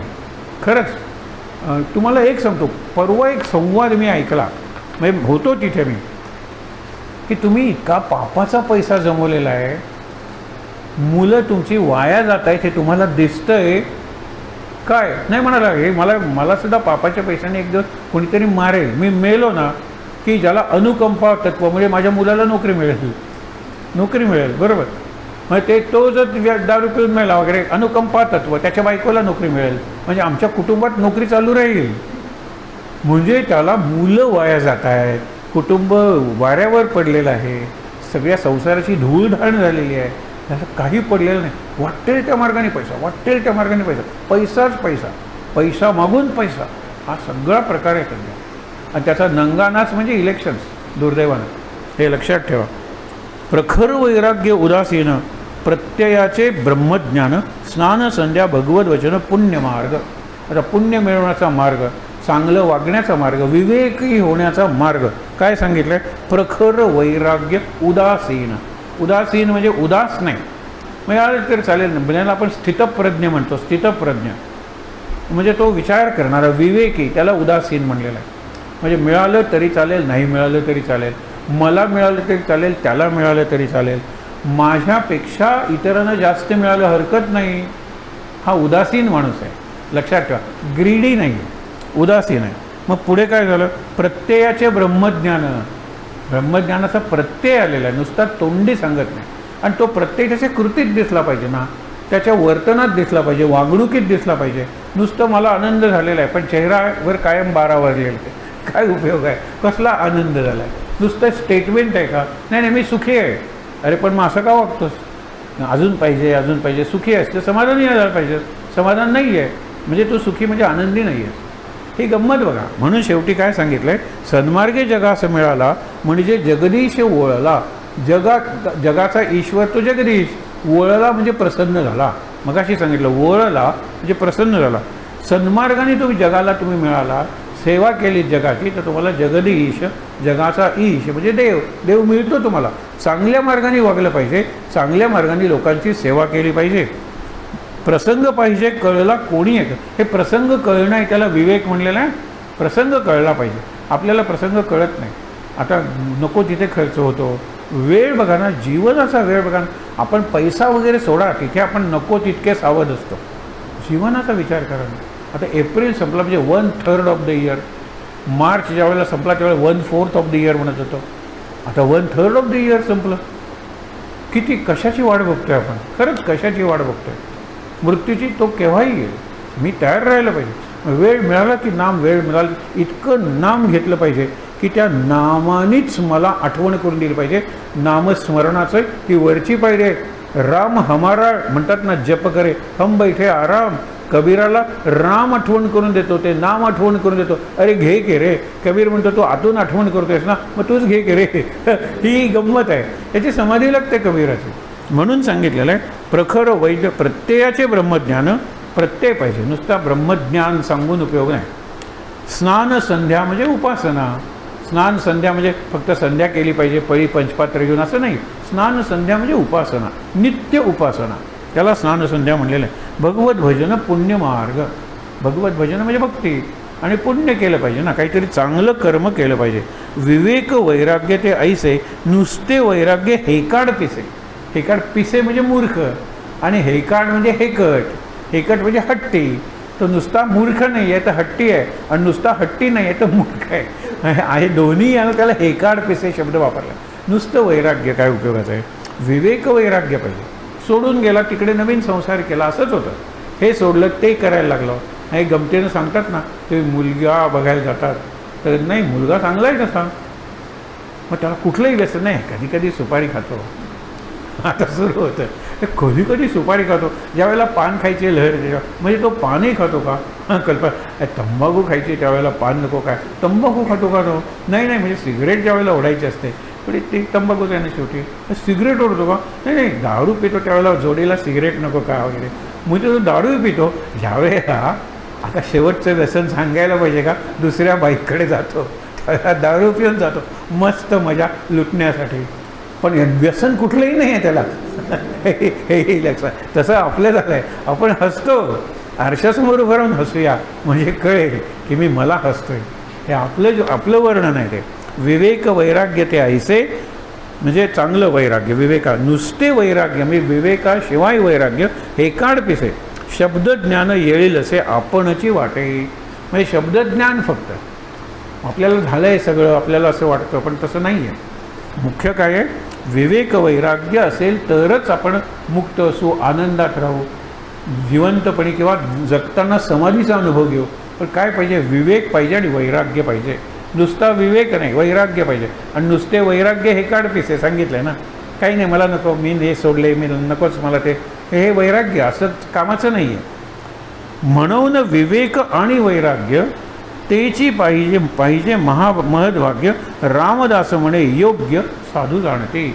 योग्य व्यक्ती कुठली आहे तर ही आहे की विवेक आहे आणि वैराग्य आहे, दोन्ही योग्य प्रमाणात आहे. तो विचारही करतो, विचारानं वागतो आणि तो फार चिकटलेला नाही आहे प्रपंचाला. तो प्रपंचाच्या आनंदाच्या चिखलात म्हणजे सुखाच्या रुतलेला नाही आहे. हे लक्षात ठेवा. आपण बरबटलेलं असतो, आसक्त असतो, बुडलेलं असतो, डुंबत असतो. हे सगळं काय आहे? आसक्तीचं लक्षण आहे. अनासक्त, डिटॅच्ड. हो माझा प्रपंच आहे, तुम्हाला पाहिजे घर, चला 10 दिवस आम्ही नसणार आहोत. तुमच्या मुलाची मुंजी आहे ना, वापरा ना घर, फर्निचर सगळं वापरा, आम्ही फक्त किल्ली देऊन जातो. बघा केवढा विश्वास आहे. मग पुढे ह्याच्या मुलीच्या लग्नाच्या वेळेला तो आणखीन 2 फ्लॅट्स त्याच्या मित्राचे सांगतो, हे वापरा तुम्ही. मी मित्राला सांगितलं आपण मोठ्या मित्राच्या घरात जाऊन राहूया. हे केव्हा मी पहल केली पाहिजे की नाही? पहिलं पाऊल माझ्याकडून पडलं पाहिजे. मग त्याच्याकडून 2 नाही 10 पावलं पडतील. पण मी पहिलं पाऊल टाकतानाच कचरतो. मी टाकलं पाऊल आणि त्याला अर्थच दुसरा लागला तर, मी मदत केली आणि त्याला आवडली नाही तर, आपण दुसऱ्याची गणितं का सोडवता? मी एकाला तेच म्हणलं, अरे तुला सांगतो की नाही ती असेल तर मग तो येणार नाही, तो असेल तर मग ती येणार नाही. अरे गेल्या 10 दिवसात त्यांचे संबंध इतके सुधारले असेल तर ती म्हणेल तो येणार आहे का, मग मी येते.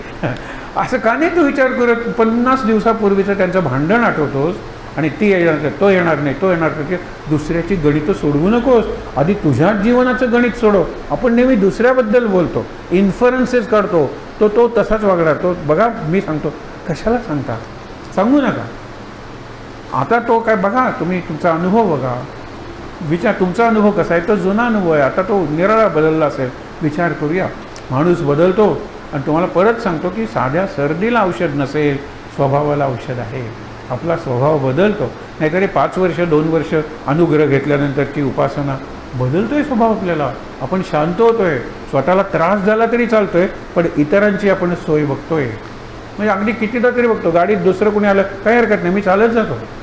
हा साधी गोष्ट आहे, पण इट्स अ जेस्चर. पूर्वी मी करत होतो, पण पूर्वी करताना दुसरी गाडी आली तर बरं होईल असा कुठला तरी विचार माझ्या मनात. आता विचारच नाही, दुसऱ्याला मदत ना मी माझ्या फॅसिलिटीजचा त्याग करतो, माझी जी सुखसोयी आहे मी त्याग करतो.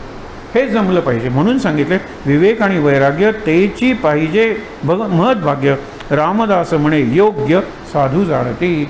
हे योग्य आहे, साधूंना तुम्ही विचारा. विवेक पाहिजे, वैराग्य पाहिजे, प्रपंच पाहिजे, परमार्थ पाहिजे, या दोन्ही गोष्टी पाहिजेत. पुढे हा विषय उद्या चालू ठेवणार होता आपण. श्रीराम समर्थ. आज एकच आपण प्रयोग करूया का, इथून निघेतोपर्यंत शक्यतो बोलायचं नाही, बोलायचं नाही. आता तुम्हाला तिथे स्वयंपाकघरात बोलावंच लागणार आहे, जवळ जाऊन बोला ना कानात, याच्यात मीठ घातलं आहे का, नाही तर दोनदा पडेल. तिला कशाला विचारतेस, तिने घातलंच नाही. हे केवढं होतं भयंकर. हे 1.5 दिवसाचं प्रवचन, विसर्जन. ते नको करायला आज. आणि ती काय बोलते तिला सांगायला जाऊच नका, मी गप्प राहीन. किती सोपं आहे हे, मी गप्प राहीन. बोलायचं असेल तर जवळ जाऊन आवश्यक तेवढं कानात बोलणं, आवश्यक तेवढं. त्याच्यातही नाटक करू नका. नाटक सगळं अभिनय, नाटक, कृत्रिमता. म्हणजे जे सांगितले ते म्हणतात ना, सांगले ते टांगायला नेलं नको, यांना सांगायला बाबा असं व्हायला नको. आज आनंदात मौन पाळूया की. आणि मग बघा की प्रवचनाचा प्रभाव कसा टिकतो आणि गेल्यानंतर सुद्धा तो वाढत राहतो. आहे त्या ठिकाणी शांत बसून ते करूया. सदा सर्वदा योग तुझा घडावा, तुझे कारणी देह माझा पडावा. उपेक्षू नको गुणवंता अनंता, रघुनायका मागणे हेची आता. जय जय रघुवीर समर्थ.